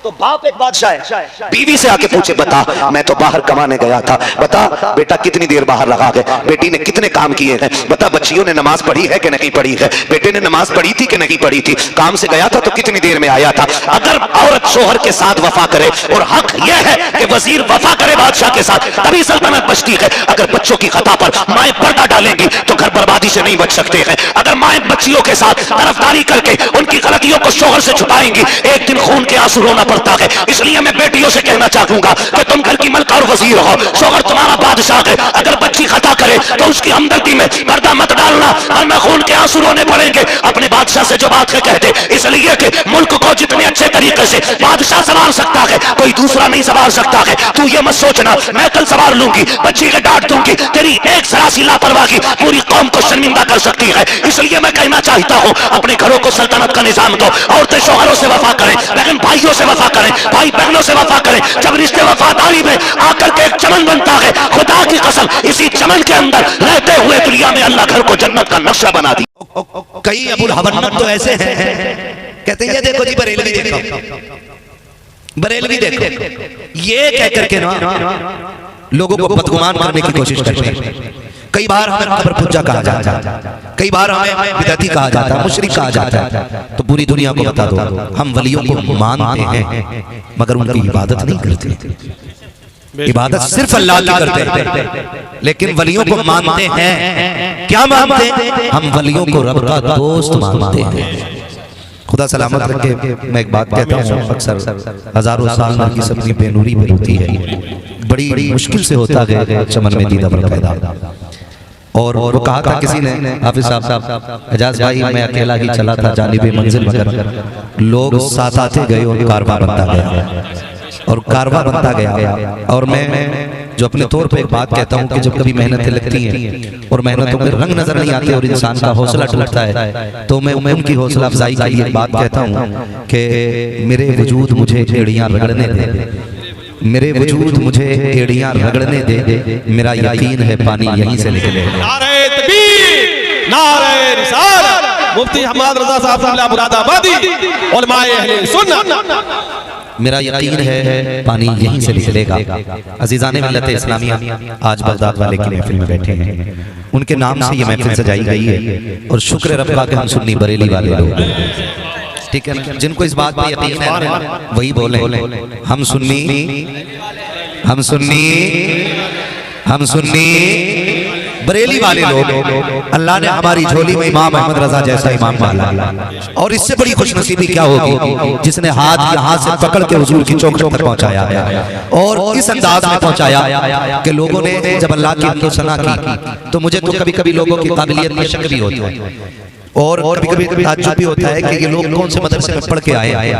एक किताब पढ़ी जाती थी तो उसमें अल्लाह की हमद बयान की गई। बहुत अच्छी बात इमरान भाई ने कही कि नात के अशार तो पढ़े गए लेकिन हमद के शेर नहीं पढ़े गए। यकीनन हमारे असलाफ के उसूल और हमारे तरीके के खिलाफ है। हमारी महफिलों का आगाज पहले जब भी होता था ना, तिलावत के बाद अल्लाह की हमद पढ़ी जाती थी, हमद होती थी, उसके बाद फिर नात होती थी। और बहुत सारे शोरा का तो ये उसूल था कि अपने कलाम का आगाज ही हमद से किया करते थे। तो ये बरकत का सबब होता है, बरकत का सबब होता है। कभी भी होना, मैं तो मशवरा देता हूँ दुनिया के तमाम शोरा को, जब भी आप अपनी महफिल का आगाज करें वो भी हमद से करें और अपनी नातखानी का आगाज करें वो भी हमद से करें। इंशाअल्लाह अज़ीज़ अगर नात से जिंदगी में 4 चांद लगते हैं ना, हमद 7 शुरू कर दो, अल्लाह जिंदगी में 8 चांद लगा डालेगा। तो ये बड़ी जरूरी चीजें हैं जिनको हम छोटा समझ के नजरअंदाज कर जाते हैं। तो ये हमारा तरीका जो है ये बरकरार रहना चाहिए। ये हमारा तरीका कैसा रहना चाहिए? बरकरार रहना चाहिए। तो मैं अर्ज कर रहा था लोगों ने हमने बयान किया, तो वो जो एक शेर कभी कभी मिसरे मुझे याद आते हैं, बकरी गाय भैंस बनाई खाने को दी दूध मलाई, लिखता जाऊं पढ़ता जाऊं आगे आगे बढ़ता जाऊं, है ना? तो अल्लाह की हमद बयान किस चीज से की? उन्होंने बकरी गाय भैंस बनाई, बकरी गाय भैंस बनाई। मैंने कहा ये देखो जात कौन सी है और बात कौन सी की है आपने। यूं तो हर शय उसकी कुदरत का शाकार है, जिस शय को देखो आप उसकी कुदरत का शाकार है। मियां एक पौधे की तरह कोई पौधा नहीं बना सकता, तो गाय की तरह गाय कौन बना सकता है? मगर फिर भी हम कहते हैं जिस जात की हमद कर रहे हो ना, तो फिर उतना बड़ा शाकार भी तो लेके आओ।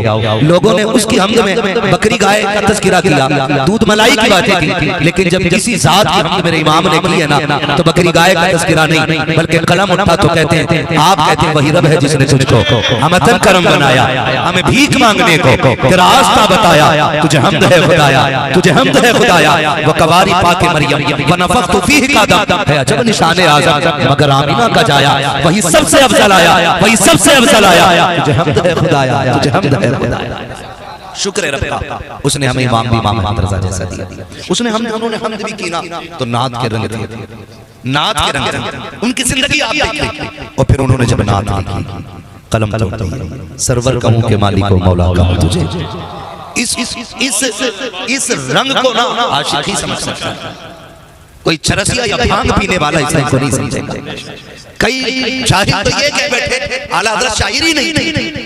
मैं कहता हूं उनके शेर का वजन तो लाके दिखा, है ना। सबने अपने अपने रंग दिए, लेकिन मेरे इमाम का रंग ही नहीं रहा। कहते हैं सरवर कहूं के मालिक को मौला कहूं तुझे, बागे खलील का गुले ज़ेबा कहूं तुझे, तेरे तो बस वो ऐब तनागी से हैं बरी, हैरान हूं मेरे शाह मैं क्या क्या कहूं तुझे, लेकिन रज़ा ने क़स्म ख़त्म सुखन इस पे कर दिया, खालिक का बंदा खल्क़ का आका कहूं तुझे। बाबा नारे तकबीर, नारे रिसालत, कलाम आला हज़रत। शुक्र है रब का, उसने हमें और आपको सुन्नी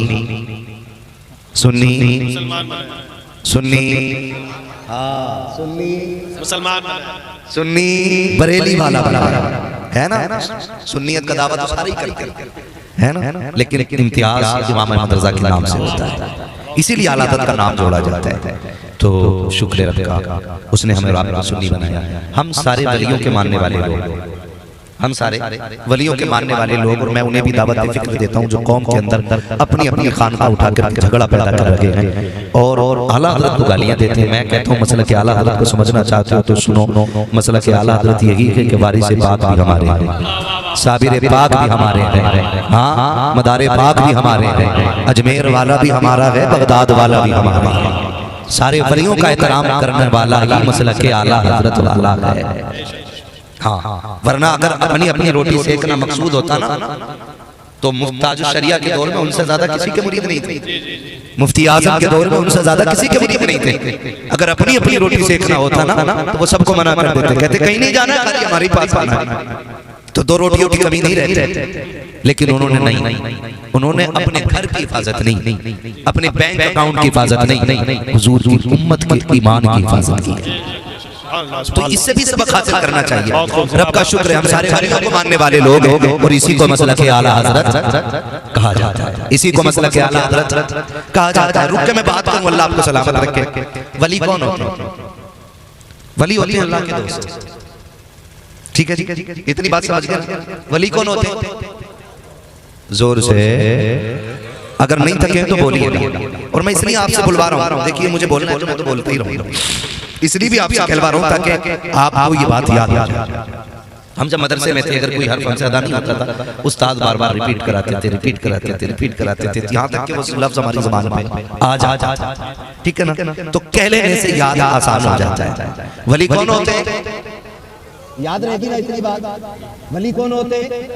अल्लाह के दोस्त। अब ये एतराज किया जाता है सोशल मीडिया पे, कुछ बरसाती लंडन निकल आए, करामतें लगाते हैं, फिर उसमें हंसी की इमोजी लगाते हैं।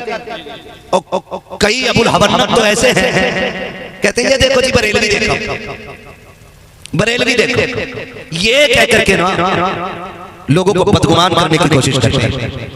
कई बार हमें कब्र पुज्जा कहा जाता है, कई बार हमें बिदअती कहा जाता है, मुशरिक कहा जाता है। तो पूरी दुनिया को बता दो, हम वलियों को मानते हैं मगर उनकी इबादत नहीं करते। इबादत सिर्फ अल्लाह की करते हैं, लेकिन वलियों को मानते हैं। क्या मानते हैं? हम वलियों को रब का दोस्त मानते हैं। ठीक है, वलियों को रब का दोस्त मानते हैं, हम वलियों को खुदा नहीं मानते। माज़अल्लाह रब्बिल आलमीन, हम खुदा का दोस्त मानते हैं और मज़ारों पे जाकर हाथ उठाते। तो माज़अल्लाह इसका मतलब ये बिल्कुल नहीं है कि ये मज़ार वाला खुदा है, बल्कि इसका मतलब ये होता है इसकी चौखट पे आके इसका वास्ता दो तो जो रब हमारी मान नहीं रहा है इसके सदक़े में हमारी मान बन जाएगी। यही मतलब होता है। तो हम वलियों से प्यार करते हैं, इबादत अल्लाह की करते हैं, इसलिए सारे वली हमारे हैं। और हमारी हक़ानियत की सबसे बड़ी पहचान ये है कि सारे वली हमारी नस्लों में पैदा होते हैं। यानी सारे वली जितने भी सुन्नियों में पैदा होते हैं, वहाबियों में कोई वली नहीं होता, क्योंकि वली मुसलमानों में होते हैं, बेईमानों में वली नहीं होते। हाँ, बेईमानों में वली नहीं होते, ईमान वालों में वली होती। तो इसलिए सारे वली हमारे, ये हमारी हक़ानियत की बहुत बड़ी दलील है। अब अगली बात आपसे करें, हम तो सारी वलियों को मानने वाले। अच्छा एक बात बताइए, ये वली कैसे बने? कभी गौर किया? वली बने कैसे? ये तो था नहीं कि मोहर लगी हुई थी और एकदम बन गए, है नहीं ना। वली ऐसे बने कि उन्होंने रब को राजी किया। क्या किया उन्होंने? रब को राजी किया। वली ऐसे बने कि उन्होंने रब को राजी किया। अब आप समझने की कोशिश करें, अल्लाह हर मिसाल से पाक। पहले ये सुनिए, कोई शय उसकी मिसाल नहीं बन सकती है, लेकिन तकरीब फहम के लिए अपने रोजमर्रा के उसूल आपको बताओ।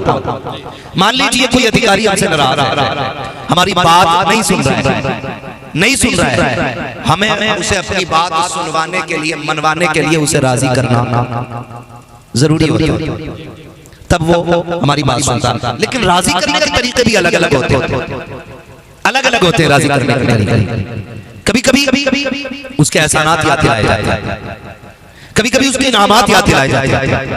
और अगर उसका एहसान और इनाम हम पे ना भी हो, तो अगर उसका बच्चा बैठा हो तो उसे गोद में उठा, कई बार 10-20 रुपए बच्चे की जेब में देते थे, और कभी बेटा कह के आवाज देते, कभी बाबू कह के आवाज देते। तो बाप कितना भी पत्थर दिल हो ना, उसके बेटे से प्यार करो तो उसका दिल पिघल ही जाता है। इसलिए कि बाप औलाद से प्यारी कोई चीज नहीं होती है ना। तो मैं ये बताना चाह रहा हूँ कि उसे राजी करने के लिए कोई ना कोई रास्ता निकाला जाता है। बता, जिसकी चंद सांसें हैं उसे राजी करने के लिए रास्ता निकालते हो, जो हमेशा से हमेशा रहने वाली जात है, उस रब को राजी करने के लिए कोई रास्ता निकाला कि नहीं निकाला। आज दुनिया परेशान है, सब कहते हैं मौलवी जी कोई वजीफा बता जाओ, कोई काम करने का तरीका बता जाओ, घर में बरकत नहीं हो रही है, सब परेशान है, कोई रास्ता तो बताओ जिससे बरकतें आ जाए। मेरे अजीज, रास्ता इतनी आसानी से नहीं निकलने वाला है। अगर ये चाहते हो कि दुनिया भी तुम्हारी अच्छी हो जाए, आखिरत भी अच्छी हो जाए, अपने रब को राजी करने की कोशिश करो, अपने रब को मनाने की कोशिश करो। अगर आप ये कहेंगे कि खुदा कैसे राजी होगा, तो सुन, अगर उसे राजी करना है तो कभी दुरूद पढ़ के राजी करो, कभी सजदे करके राजी करो। अगर फिर भी राजी ना हो, मुस्तफा का वसीला पेश करो। अगर मदीने वाला राजी हो जाएगा तो काबे वाला भी। नारे तकबीर, नारे रिसालत, अज़मते मुस्तफा, रिफ़अते मुस्तफा, शौकते मुस्तफा, उलमाए अहले सुन्नत, मसलके आला हज़रत। ऑपरेटर साहब है, इको कम कर दीजिए, बात समझ में आनी चाहिए। मैं बात करने आया हूं, शोर मचाने नहीं। तवज्जो है ना सारे लोगों को? तो कभी सजदे करें, कभी दुरूद पढ़ें। जब वो राजी हो जाता है ना, तो फिर वो ऐलान कर देता है, जिसका मैं हो जाता हूँ कायनात उसके कदमों में डाल देता है। जिसका मैं हो जाता हूँ कायनात उसके कदमों में डाल देता हूँ। फिर मेरा ऐलान हो जाता है, चल कायनात मेरी है, मर्जी तेरी चलेगी, जैसे तू कहेगा वैसे ही किया जाएगा। लेकिन जानते हो तो जो है सारे लोगों की, मैं चलूंगा एक बहुत बड़ा नाम हज़रत बैलून दाना रहमतुल्लाहि तआला। ये कौन है? ये वो हैं जो एक दिन नदी के किनारे बैठ के मिट्टी का घर बना रहे थे। जुबैदा खातून गुजरी, वलियों से मोहब्बत करने वाले ये लोग थे। क्या कर रहे हो बाबा? कुछ नहीं, बस जन्नत बना रहा हूं। बेचोगे? हाँ। कितने में? 1 दिरहम। जन्नत खरीद ली, 1 दिरहम दिया, आ गई। आकर के अपने शौहर से जिक्र किया, शौहर नाराज हुआ, कहने लगे तुमने 1 दिरहम खराब कर दिया, दीवाने की बातों में आकर के तुमने माल जाए कर दिया, 1 दिरहम। तो कहने लगी मैं तो जन्नत खरीद आई। जब शौहर सोया ना, जानते हो आंख लगी तो ख्वाब में क्या देखता है?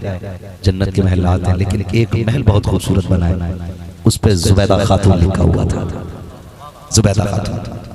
तो शौहर के कदम आगे बढ़े, चल के तो देखो अंदर से कैसा रोक दिया गया। किधर?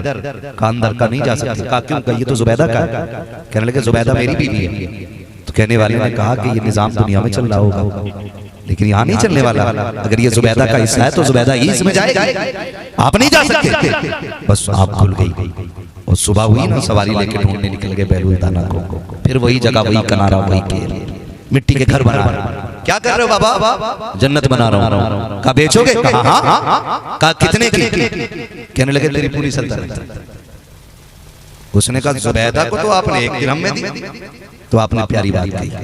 कहने लगे वो बिन देख के खरीद रही थी, तू देख के खरीदने आया, तू देख के खरीदने आया। ये बैलून दाना बात लंबी पड़ेगी अगर इस पे बात करूं तो बात लंबी पड़ जाएगी। ये बहलूल दाना, किसी ने इनसे पूछा बताइए क्या चल रहा है, क्या चल रहा है इस वक्त? कहने लगे बहुत अच्छा चल रहा है, पूरी दुनिया मेरी मर्जी से चल रही है। ये जुमला फरमाने लगे पूरी दुनिया मेरी मर्जी से चल रही है। उसने कहा हैरत की बात है, अल्लाह वाले हो कैसी बात करते हो? कहते हो पूरी दुनिया मेरी मर्जी से चल रही है। कहने लगे हाँ ये कैसे हो सकता? कहने लगे मैंने अपनी मर्जी रब की मर्जी पे छोड़ दी, मैंने अपनी मर्जी रब की मर्जी पे छोड़ दी है। अब जो उसकी मर्जी है वो मेरी मर्जी है। अब समझो ना फिर ये सारी दुनिया मेरी मर्जी से। तो ये कुछ करना पड़ता है, ये सब कुछ करना पड़ता है। आज बहुत दूर है हम अपने रब से, माफ कीजिए बहुत दूर है। नेमतें उसकी खाते हैं, सांसें उसकी दी हुई हैं, ये धड़कनें उसकी अता करता है। लेकिन बताइए कभी क्या हमने एक्स्ट्रा सजदा किया उसको? कभी अलग से उसका शुक्रिया अदा किया? कभी हमने कहा मालिक की आंख तूने 1 करोड़ की दी है? कभी हमने कहा ये दिल जो 10 करोड़ में भी बेच नहीं सकता, ये तोहफा तूने दिया? हम तो इतने नाशुक्र हैं यार, अगर एक वक्त का खाना ना मिले तो कहते हैं यार बड़े बुरे दिन आगे भाई, फाके चल रहे। एक वक्त का खाना ना मिले हम इतनी बड़ी बात कर जाते हैं। बताओ तो सही, इन बातों से रब नाराज होगा कि राजी रहेगा? बोले जरा, नाराज होगा कि राजी रहेगा? नाराज होगा ना हमारी इन बातों से। अगर हम ही कहने लगे भाई बहुत मुसीबत में हूं, कसम खा के कहता हूं अगर वो तुम्हें बेहिसाब दौलत भी दे दो, एक आंख ले लेना तो तुम्हारी सारी दौलत मिल के भी तुम्हें दूसरी आंख नहीं दे सकती है। दे सकती है। मैं तो अगर हाथ की बात करूं हजरत जी, मैं तो खुल के अपने रब के हवाले से बात कहता हूं। बात समझे जरा, ये हाथ अल्लाह ने दिए, ये पैर अल्लाह ने दिए। तुम नहीं देखते हो कितने लापरवाह नौजवान जब गाड़ियों में बैठ करके एक्सीलेटर खींच देते हैं और माँ बाप फिक्र किए बगैर कह देते हैं कोई फिक्र नहीं है, कोई आगे पीछे रोने वाला नहीं है। बड़ी आसानी से जाकर के चौक में टकरा जाया करते हैं, किसी की टांग टूट जाती है, किसी का हाथ टूट जाता है। आपका सुल्तानपुर से लेकर के दिल्ली एम्स तक और दिल्ली से लेकर अमेरिका तक किसी माई के लाल डॉक्टर में वो ताकत लगी है कि जैसी हड्डी थी छोड़ को वैसी बना सके। इसलिए कि तुम छोड़ हो सकते हो लेकिन तकलीफ में खुदा का सानी कोई नहीं हो सकता, नहीं हो सकता है कोई। सिर्फ अल्लाह की जात ऐसी है कि जिसने जिंदाबाद जिंदाबाद तुम्हारा है छुप नहीं सकता, जिंदाबाद जिंदाबाद माशाअल्लाह नहीं सकता। क्या तुमने नहीं देखा कितने लोग सर्जरी कराते, कितने लोग लाखों लाखों रुपए लेकर के फिर भी ऐब रह जाता है। खुदा की कसम बेऐब तखलीक तो सिर्फ मेरे रब की है, बेऐब वो बनाता है। और हमें सोचना चाहिए मेरे भाई कौन है हम? मुसलमान है ना हम लोग? कौन है हम लोग? हम फख्र से कहते हैं रब ने हमें मुसलमान बनाया, हमें शक नहीं है, हमें टेंशन नहीं है। शुक्र है उसने हमारा हर लुकमा हलाल रखा है, एक एक घूंट हलाल रखा है। वो रब पहचानो अपने रब को, जरा जाने हम अपने रब को बहुत दूर हो गए, बहुत दूर हो गए। हवेलियों की कसरत से कुछ नहीं होगा, सरों की तादाद से कुछ नहीं होगा। अगर एक बंदा अल्लाह वाला बन जाए ना तो जमाने का निजाम बदल देता है। वो कहा था ना खुद ही को कर बुलंद इतना कि हर तकदीर से पहले खुदा बंदे से खुद पूछे बता तेरी रजा क्या है। ये रंग लाओ ना अपनी जिंदगी में, ये रंग लाओ। लेकिन क्या करें, मस्जिदें हैं हमारी लेकिन वीरान घर में कुरान रखा है, मिट्टी चढ़ गई, धूल चढ़ गई, कोई खोलने वाला नहीं। और हमारी प्रधानी में कोई शक नहीं, हमारी जमींदारी में कोई शक नहीं, हमारी अमीरी में कोई शक नहीं है। हम फिर भी खसाब से खसाब बने हैं, प्रधान के प्रधान बने बैठे हैं। वो मेरे भाई किस प्रधानी पे इतरा रहे हो? दौलत की कसरत से अल्लाह दे तो बड़ी अच्छी बात है, अल्लाह तुम्हें रिज़्क़ हलाल दे, जितना चाहो कमाओ लेकिन हलाल कमाओ। अमीर होना बुरी बात नहीं है, कारून होना बुरी बात है, शद्दाद होना बुरी बात है। अल्लाह दौलत दे तो दौलत में उस्मानी मांगा करो। अल्लाह से अगर दौलत मांगनी है उस्माने गनी वाली दौलत मांगा करो, वो नहीं जो फसाद में काम आए, वो दौलत मांगो जो खुदा के दीन की काम आए। वरना पैसे वाले तो जमाने में कितने, लेकिन वो सबकी दौलत कबूल नहीं करता है, सबकी दौलत कबूल नहीं करता है। अच्छे लोगों की अच्छी कमाई कबूल करता है। हमारा रब, हमारा रब, बुरा ना मानिएगा, बर्दाश्त कर सकते। आज हमारा मुआशरा हजरत कितना बिगड़ता जा रहा है। देखो तो सही, नौजवान बच्चे मेरे सामने बैठे हैं और ये छोटे छोटे बच्चे भी हैं। खुदा के वास्ते हमारी कौमों के शौक बड़े, अल्लाह से दीन मांगो, दीन मांगो, दीन मांगो। आज अखलाक मुस्तफ़ा कॉन्फ्रेंस है, आज जो सबसे बड़ी बीमारी लगी है ना, माफ कीजिएगा, आज सबसे बड़ी बीमारी यह है कि अखलाक हमारे बीच में नहीं रहा है। हमारे पास जुब्बे भी हैं, दस्तारे भी हैं, हमारे पास सनदे भी हैं, हमारे पास डिग्रियां भी हैं, हमारे पास सब कुछ है, अगर नहीं है तो अखलाक नहीं है। गलत नहीं कह रहा हूँ हज़रत, अगर मेरे जैसा निकम्मा बंदा मिंबर पे आ जाए, चार बंदे जगह ना देना तो दिल के अंदर खलिश पैदा होती है, ये मेरे लिए उठा क्यों नहीं, इसने जगह क्यों नहीं दी, मेरे लिए खड़ा क्यों नहीं हुआ, मेरे लिए इसने जगह क्यों नहीं छोड़ी है। भाई हम इतने बड़े खुदगर्ज हो गए, हमें कोई सलाम न करे ना, वहीं से हम दुश्मनी पाल लेते हैं। ये कड़वी सच्चाई है, लगती होगी शायद किसी को बुरी, लेकिन कोई सलाम ना करे ना तो हम वहीं से रंजिश पाल लेते हैं। मैं जा रहा था, उसने मुझे सलाम नहीं किया, मैं गुजर रहा था, उसने मुझे आवाज नहीं दी। इससे मुआशरे बनते नहीं है, इससे मुआशरे बिगड़ा करते हैं, बिगड़ा करते हैं। आज अखलाक की बड़ी कमी है, और ये गलत नहीं कह रहा हूं, मैं तो मिंबर से लेकर नीचे तक बात कर रहा हूं। हमारे वो उलमा जिनकी जिंदगी काला काला रसूलुल्लाह और काला पढ़ाते पढ़ाते गुजर गई, मगर वो माइक पे ना आ सके, तो अगर हमारे जैसा 4 दिन का माइक पे बोलने वाला आए तो खुदा की कसम उस बड़े आलिम को सलाम करने में शर्म महसूस करता है। ये अखलाक की कमी नहीं तो और क्या है, ये अखलाक की कमी नहीं तो और क्या है। लोग माशरे में अमन ढूंढते, सुकून ढूंढते, ये तब मिलेगा जब हमारे अंदर अखलाक की दौलत होगी, जब हमारे पास अखलाक की दौलत होगी। जब हमारे पास अखलाक ही नहीं होंगे तो बताओ हम क्या तरक्की करेंगे। हम देखो कितने कड़वे अखलाक रखते हैं। अगर सगा भाई नाराज है ना और भतीजा कहता है अब्बा अब्बा चचा नहीं आया आज दावत में, वो कहता मत आने दे, ऐसे तो मेरी जेब में पड़े रहते हैं, मैं 10,000 खर्च करूंगा, सैकड़ों लाख में वेटर खड़े कर दूंगा। ये हमारे अखलाक का आलम है। सगों को हम और बात दिखाते हैं, पैसों में तोलने की कोशिश किया करते हैं। कहता है हैसियत क्या है, ना आया तो क्या फर्क पड़ेगा, वो नहीं आया तो मेरा काम रुकने वाला नहीं है। 10,000 फेंकूंगा, सैकड़ों लाके खड़ा कर दूंगा। खुदा की कसम बर्तन उठाने वाले पैसों में मिल जाएंगे, पोछा लगाने वाले पैसों में मिल जाएंगे, मैं जानता हूँ प्लेट धोने वाले पैसों में मिलेंगे, खाना बनाने वाले पैसों में मिलेंगे। लेकिन सुन, तेरे सीने की गोली को अपने सीने पे लेने वाले कभी पैसों से नहीं मिला करते हैं। तेरे दुख को अपना दुख समझने वाले कभी पैसों से नहीं मिला करते हैं। तेरी मुसीबत को अपनी मुसीबत समझने वाले ये पैसों से नहीं मिला करते, इसलिए कि पैसे तो मेहनत से मिल जाते हैं, लेकिन रिश्ते खुदा की रहमत से मिला करते हैं।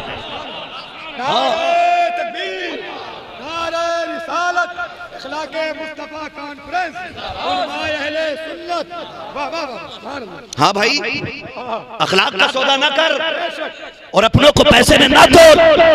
है क्या पैसे की औकात, हुए नाम वर बेनिशान कैसे कैसे, जमीन खा गई आसमां कैसे कैसे। बचाई कौन है जो नहीं बचेगा।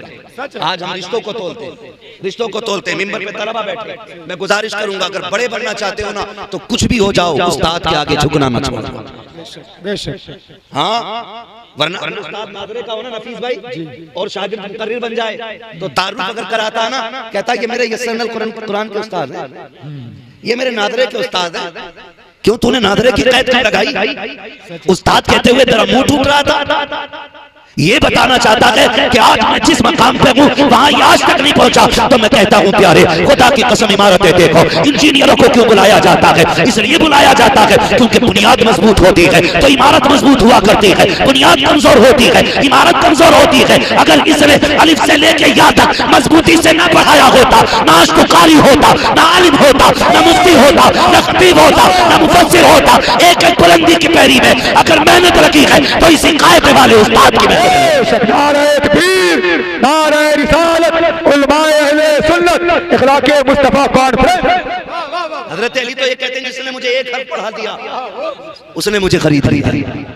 कौन कह रहा है? ये वो कह रहा है जिसके बारे में मेरे नबी ने कहा अना मदीनतुल इल्म व अलीयुल बाबुहा, मैं इल्म का शहर हूँ, मेरा अली उसका दरवाजा है। और आज हालात, अल्लाह माफ करे खुदारा, तलबा से गुजारिश है किताबें रुतबे नहीं बढ़ाती है, उस्ताद की दुआएं रुतबे बढ़ाया करती है। अगर सिर्फ किताबों से कोई आलिम बनता ना तो हर फन की किताब आज उर्दू में मौजूद है, घर बैठ के अल्लामा बन गए होते। लेकिन जब तक किसी की जूतियां नहीं उठाते ना उस वक्त तक किसी लायक नहीं हुआ करते, उस वक्त तक किसी लायक नहीं होते, चाहे वो किसी भी फन का उस्ताद हो, किसी भी फन का उस्ताद हो। आज क्या नहीं है गूगल पे, आप पूरा मोबाइल खोलना बांधना उससे सीख सकते हैं, लेकिन कामयाब वही होता है जिसके सर पे उस्ताद का हाथ होता है।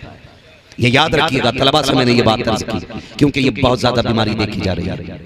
हम अगर कुछ हो जाते हैं ना तो अपने बड़ों का एहतराम खत्म कर देते हैं। खुदा की कसम ये अखलाक की कमी है, अखलाक की कमी है। मुझे बात याद आ रही है, तलबा इस बात को गौर से सुने, मुझे बात याद आ रही है। उस्ताद ने शागिर्द से कहा बेटा जूते लेके आओ। उस्ताद के जूते उठाने शागिर्द गया, मिट्टी लगी हुई थी, उसने दाएं बाएं देखा, कपड़ा ना मिलाना तो दामन से जूते साफ करना शुरू कर दिए।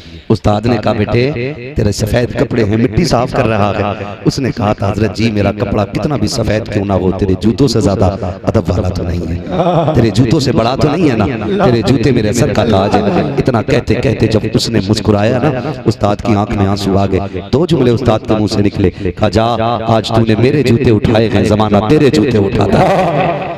वाह वाह वाह। ये जुमले होते हैं जो इंसान को कामयाब कर देते हैं। ये दुआएं होती हैं जो उस्ताद को जो बच्चों को कामयाब बना देती है।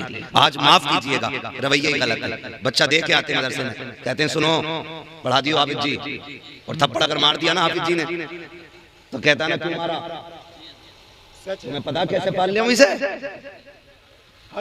मारा कैसे, मैंने पढ़ाने कहा था मारने नहीं।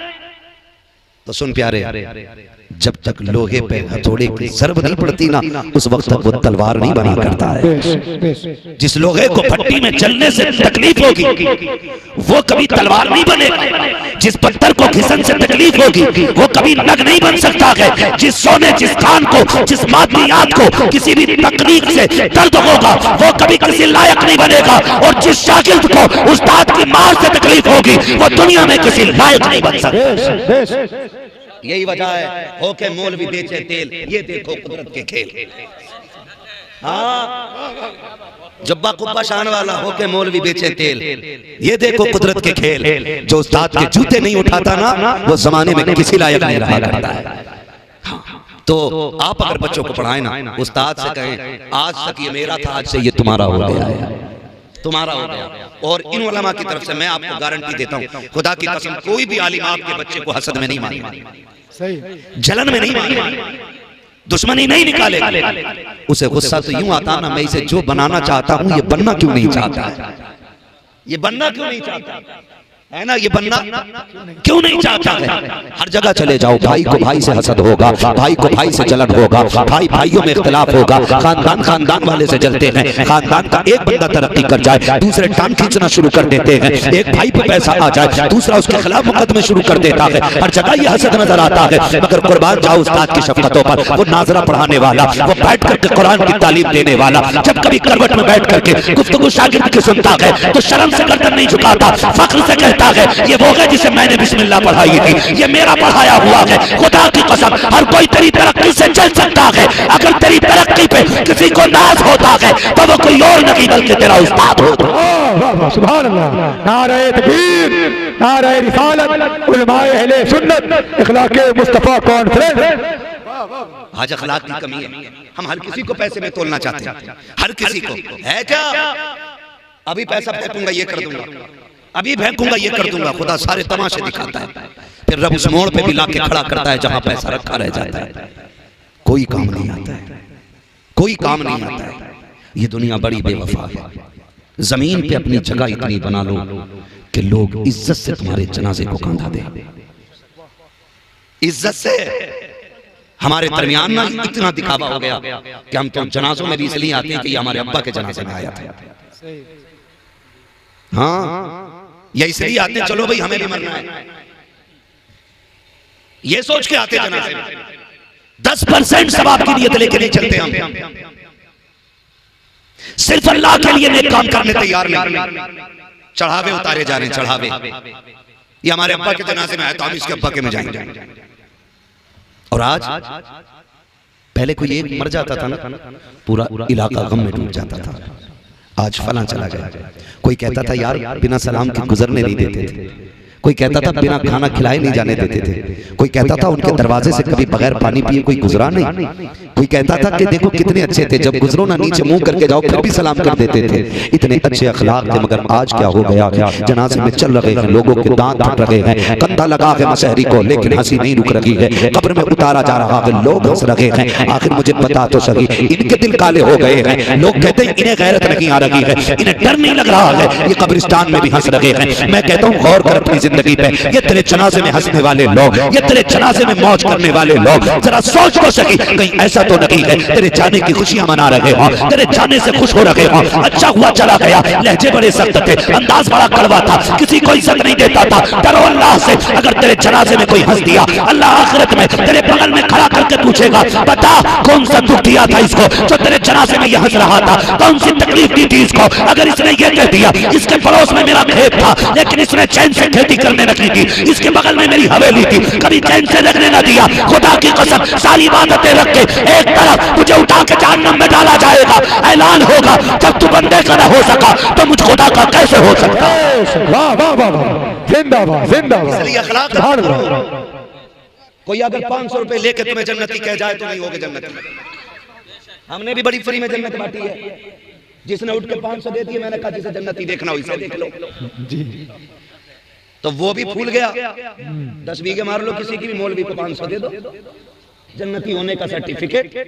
डरें अल्लाह से, डरें, लोगों के दिलों में जगह पैदा करें, और ये जगह नफरत से नहीं, ये जगह मोहब्बत से पैदा होनी है, मोहब्बत से पैदा होनी है। आज गांव-गांव के झगड़े नहीं, गांव-गांव के झगड़े नहीं, आज दिलों में जगह ही नहीं रही।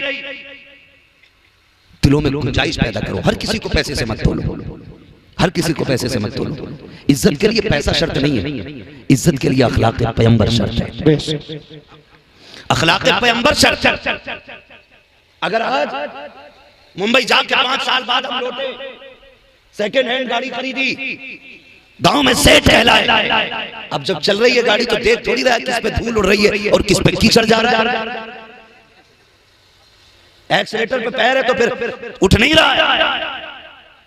अब तो मोहल्ले भर को दिखाना है, मुखिया गाड़ी लाया है, प्रधान गाड़ी लाया है ना यार, इतराने की जरूरत नहीं है। कौन सी ताकत हमारे पास है? कभी आईने के आगे अपने आप को खड़ा कर और फिर खुद के बारे में एक बार गौर से सोच तो सकी, क्या था तू तो कुछ भी नहीं था। अल्लाह ने तुझे एक कतरे से पैदा किया, तुझे इतने से इतना बड़ा बना दिया, तू यहाँ से आसमान की बातें करने लग गया। तेरे बाजुओं में ताकत बख्शी, तेरे वजूद को ताकत दी गई, किसी को सताने के लिए नहीं, किसी को रुलाने के लिए नहीं। अगर तुझे जवानी मिली थी तो डंडे चलाने के लिए नहीं, को ताकत मिली थी तो गाली देने के लिए नहीं। खुदा की कसम ये वजूद जो दिया गया था लोगों को डराने के लिए नहीं, बल्कि ये जवानी अगर मिली थी तो रातों को मुसल्ले पे खड़े होने के लिए मिली थी। अगर ताकत मिली थी तो सजदों में रातें काटने के लिए मिली थी। सोच तो सकी किधर उल्टा जा रहा है, देर नहीं लगेगी, जब मलाकुल मौत आएंगे, पंजा गाड़ेंगे, ताकत धरी की धरी रह जाएगी। खुदा की कसम मरने के बाद खुशी की नहीं चलती है, कब्र में अगर चलती है तो मुस्तफा के गुलामों की चला करती है, हुजूर के गुलामों की चला करती, वरना सारी प्रधानी यहीं रखी रह जाएगी, सारी प्रधानी यहीं रखी रह जाएगी, सारी ताकत यहीं रखी रह जाएगी। 2 घंटे जलसे में बैठ के सोचते हमने हुजूर की कुर्बानियों का हक अदा कर दिया। नहीं, खुदा की कसम अगर पूरी जिंदगी उनकी राहों में बैठे बैठे गुजार दे तब भी उनकी गुलामी का हक अदा नहीं होता है, नहीं हो सकता है। ये तो करम रब का कि हुजूर की उम्मत में पैदा कर दिया। हाँ, हुजूर की उम्मत में पैदा कर दिए गए, ये हुजूर का करम है। वरना तारीख पढ़ के तो देखो, लोगों ने 300-300 साल गुजार दिए उनकी राहों में बैठे बैठे। वो आएंगे तो हम उनका कलमा पढ़ेंगे, वो मिलेंगे तो हम उनका चेहरा देखेंगे, वो आएंगे तो उनका उम्मती होने का शरफ मिलेगा। एहसान मान रब का कि उसने बिना दुआ के हुजूर की उम्मत में पैदा किया। हम तो दुनिया में आए, इमाम ने कान में अजान पड़ी और कहा मुबारक हो हुजूर की उम्मत में पैदा हो गए, हुजूर की उम्मत में पैदा हो गए। बात अखलाक की है। खुदा की कसम वो मक्के में पैदा होने वाला जिसके बाप का साया पैदा होने से पहले चला गया, माँ का साया 6 साल की उम्र में चला गया, आलम क्या, चचा की कफालत में आया, वक्त ने साथ न दिया, वक्त गुजरा, दादा की किफालत में आए। 8 साल की उम्र में दादा भी छोड़ के चले गए। मुअर्रिखीन ने लिखा है जब 8 साल की उम्र में सरदार मक्का का जनाजा जा रहा था तो सबसे ज्यादा रोने वाली जात मेरे नबी की जात थी। कभी दीवार से लग के रोते थे, कभी इधर दौड़ के रोते थे, कभी उधर दौड़ के रोते थे। मुअर्रिखीन ने लिखा है दादा के जनाजे पे सबसे ज्यादा आंसू मेरे नबी ने बहाए गए। सबसे ज्यादा रोने वाले बच्चे को मेरे सरकार के नाम से जाना जाता है। फिर हालात बदले, दौर बदला, चचा की कफालत में सरकार आए। पूरी जिंदगी सरकार ने चचा की, ये जो दौर था शाह अबी तालिब तक का दौर, कितना मुश्किल दौर था खुदा की कसम हुजूर ने गुजारा। लेकिन जानते हो जानते हो जानते हो सब कुछ कुर्बान किया, लेकिन 40 साल तक ऐलान नबुव्वत नहीं किया। कितने साल? कितने साल?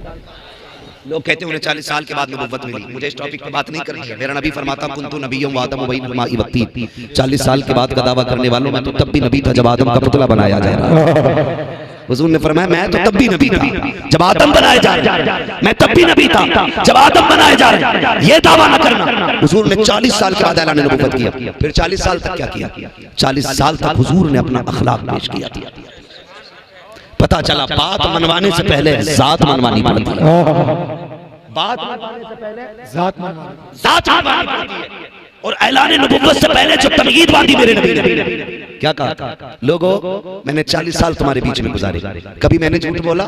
सबने कहा नहीं। कभी मैंने धोखा दिया? कहा नहीं। मेरे बारे में क्या कहते हो? कहा हमने अरब में तुमसे ज्यादा सच्चा कोई देखा ही नहीं। हमने अरब में तुमसे ज्यादा सच्चा देखा ही नहीं। अब मैं पूछना चाहता हूँ, बताओ तो सही, जो बाप अंदर लेट ले बेटे से कहता हो, जा बेटे चचा आया है दरवाजे पे, कहते अब्बा घर में नबी है, खाला आई है, कहते घर में नबी है, फूफा पूछ रहे हैं, फोन उठा के कहते अब्बा घर में नबी है। जब बाप सामने बेटे से झूठ बुलवाएगा तो इस बेटे की नजर में बाप की संख्या रह जाएगी, बाप की कदर क्या रह जाएगी? अपने बच्चों के सामने ऐसे सच्चे बन के खड़े हो जाओ ताकि खुदा की कसम पूरी जिंदगी अगर सच की मिसाल देने की बात आए तो बच्चा सिद्दीक़ अकबर की बात बाद में कहे, अपने बाप की सच्चाई की बात पहले कर दे। नारे तकबीर, नारे रिसालत, उलमाए अहले सुन्नत, इखलाक़े मुस्तफ़ा कॉन्फ्रेंस। बोलेंगे सच इंशाअल्लाह बच्चों से? ऐसे तो नहीं कहेंगे जा कहते अब्बा नहीं है घर पे। लेकिन कभी कभी बच्चे बड़े सच्चे कहते अब्बा कह रहे हैं अब्बा घर में नहीं। हाँ, अब्बा कह रहे हैं अब्बा घर में नहीं। जैसी सच बोला उसने, अंदर आया बाप ने तार से थप्पड़ मार दी। अब बताओ इस थप्पड़ से बच्चे सच्चे बनेंगे कि झूठे बनेंगे? जोर से झूठे बनेंगे बच्चे, झूठ बोलेंगे। आपसे गुजारिश करता हूं, बच्चे मार की तरबियत नहीं पाते। आपके बच्चे से अगर गलती हो जाए ना तो मारना नहीं, डांटना नहीं, जो गलती उसने की है उस बच्चे को उस गलती का नुकसान समझाना। क्या करना है? जोर से। और कह रहा जानते हो मौलाना, एक एक लोंडा ऐसा कांपा है जैसे बकरी कसाई के आगे कांपा, और इसे बड़ाई दिखाते लोग, बड़ाई कि मेरा बेटा मेरे सामने पानी नहीं पी सकता। इसे अखलाक कहते हैं, इसे तरबियत कहते हो। नुकसान जानते हो, लोग कहते हैं मेरा बेटा मेरे बगैर खाना खा लेता है, कभी पूछता तक नहीं है। मैं कहता हूँ यार, अपनों के बीच अपनी आदत डलवा दो, उनको अपना ऐसा आदी बना दो कि वो तुम्हारे बगैर रहने का तसव्वुर ना करे। मैं पूछना चाहता हूँ, जो लोग ये दावे करते हैं मेरा बेटा मेरे साथ में बैठ नहीं सकता है, जरा सोच तो सकी, आज तूने इसके साथ खाना खाने की आदत नहीं डाली, इसके साथ बैठने की आदत नहीं डाली। काश तूने हर वक्त का खाना अपने बेटे के साथ खाया होता। कल जब तू बूढ़ा हो जाता, ये जवान होता, अकेला बैठना खाने के लिए, इसे तेरी जवानी के दिन याद आते। इसको लगता कोई है जो मेरे साथ नहीं है। आज किसी के ना होने की कमी महसूस हो रही है। खुदा की कसम, जब बच्चों को ये आदत डलवा लोगे, बुढ़ापा आ जाए, आखिरी सांस आ जाए, तेरा बेटा तेरे बगैर एक लुकमा नहीं खा सकता। गलती तो हम करते हैं ना, बच्चों को अपने बगैर खिलाने पे आदी बना देते हैं। तो फिर बच्चे क्या करते हैं?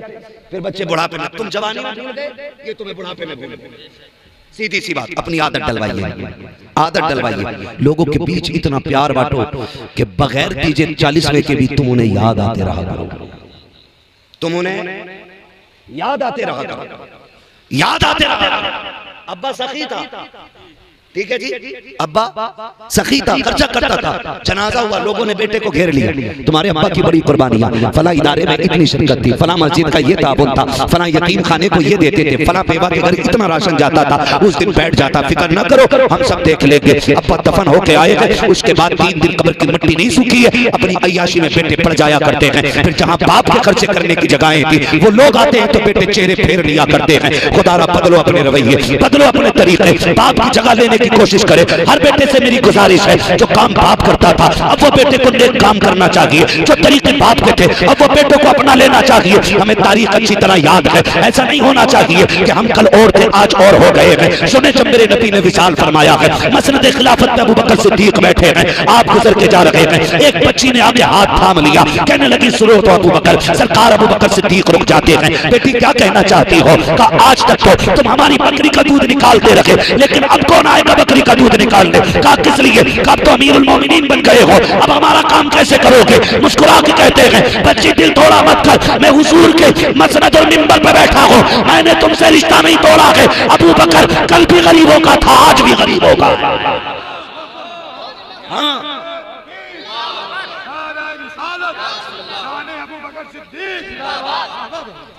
हाँ, अबू बकर कल भी गरीबों का था, आज भी गरीबों का है। अब्दुल्ला तमहीद के समझने की कोशिश करें, गौर करो। जब बात होता है तो तोड़ के हम बहनों को बुलाने जाते हैं, ईद आती है तो हम बहनों को बुलाने जाते हैं, त्योहार आता है तो हम बहनों को बुलाने जाते हैं। लेकिन जिस दिन से बाप का जनाजा उठा है, इसी भाई को बहन को एक फोन करने की फुर्सत नहीं है। कितनी बेटियां फोन को पलट पलट के देखती हैं, शायद भाई का फोन आया होगा, शायद भाई ने याद किया होगा। साल साल बीत जाते हैं, लेकिन बहनों को बात करने के लिए हमारे पास वक्त तक नहीं होता है। या तो इतने मसरूफ ही हो कि तुम किसी से बात ना कर सको। क्या हुआ, कल तक बाप जिंदा था, तुम बहन के दरवाजे पे जाते थे, आज बाप चला गया है, बहनें वाकई तकते तकते पूरी हो गई है, भाई नहीं आए हैं। कहते बाप था तो बड़ी बरकत थी, जब से अब्बा गए हैं बरकतें रूठ गई है। और नादान, ये बरकतें बाप के जाने से नहीं, बहन के ना आने से रूठ गई है, अपनों के ना आने से रूठ गई है। खुदा की कसम खा के कहता हो, जाओ जिस घर में बरकत ना हो लेकिन बेटी हो, वही बेटी को बिठाओ, मुसल्ला बिछाओ, उसे आगे बैठा, हाथ उठा कि अल्लाह इस बेटी के सदके में बरकत अता कर दे। मेरा ईमान कहता है हाथ नीचे बाद में आएगा, खुदा की रहमतें पहले उतार दी। नारे तकबीर, नारे रिसालत, उलमाए अहले सुन्नत, इखलाके मुस्तफा कॉन्फ्रेंस। हाँ, बहन आपकी भी बहन है, बहन मेरी भी बहन है। और मैं समझता हूँ यकीनन जितनी मेरी बहनें मुझसे प्यार करती हैं ना, उतनी हर भाई की बहनें भाई से प्यार करती होंगी। ये मैं समझता हूँ। मेरे दादा अभी 2 साल इंतकाल को हुए, उनकी भी बहन है, उनकी बड़ी बहन। मैं अपने दादा की बात कर रहा हूँ, उनकी बड़ी बहन जब आके बैठती थी और कहती थी भाई खाना खाया कि नहीं खाया, खुदा की कसम उनके चेहरे देखने के होते थे, ऐसा लगता था जैसे माँ के लहजे में माँ का बाप का भाई का लहजा हो, ऐसा लगता था जैसे बहन की आवाज में माँ बोल रही हो। आज भी दुनिया में अल्लामा कहने वाले बहुत मिल जाएंगे, गलत नहीं कह रहा हूँ, कारी साहब कह के हाथ चूमने वाले बहुत मिलेंगे, सेठ कह के चाय पीने वाले बहुत मिलेंगे, आपको प्रधान कह करके आपके घर की रोटियां तोड़ने वाले बहुत मिल जाएंगे। लेकिन खुदा की कसम, प्यार से भैया कहने वाला, प्यार से बेटा कहने वाला, प्यार से अपना कहने वाला, इन रिश्तेदारों के अलावा कोई दूसरा नजर नहीं आता। लेकिन दिल के फपोले जल उठे सीने के दाग से, इस घर को आग लग गई घर के चिराग से, इस घर को आग लग गई घर के चिराग से।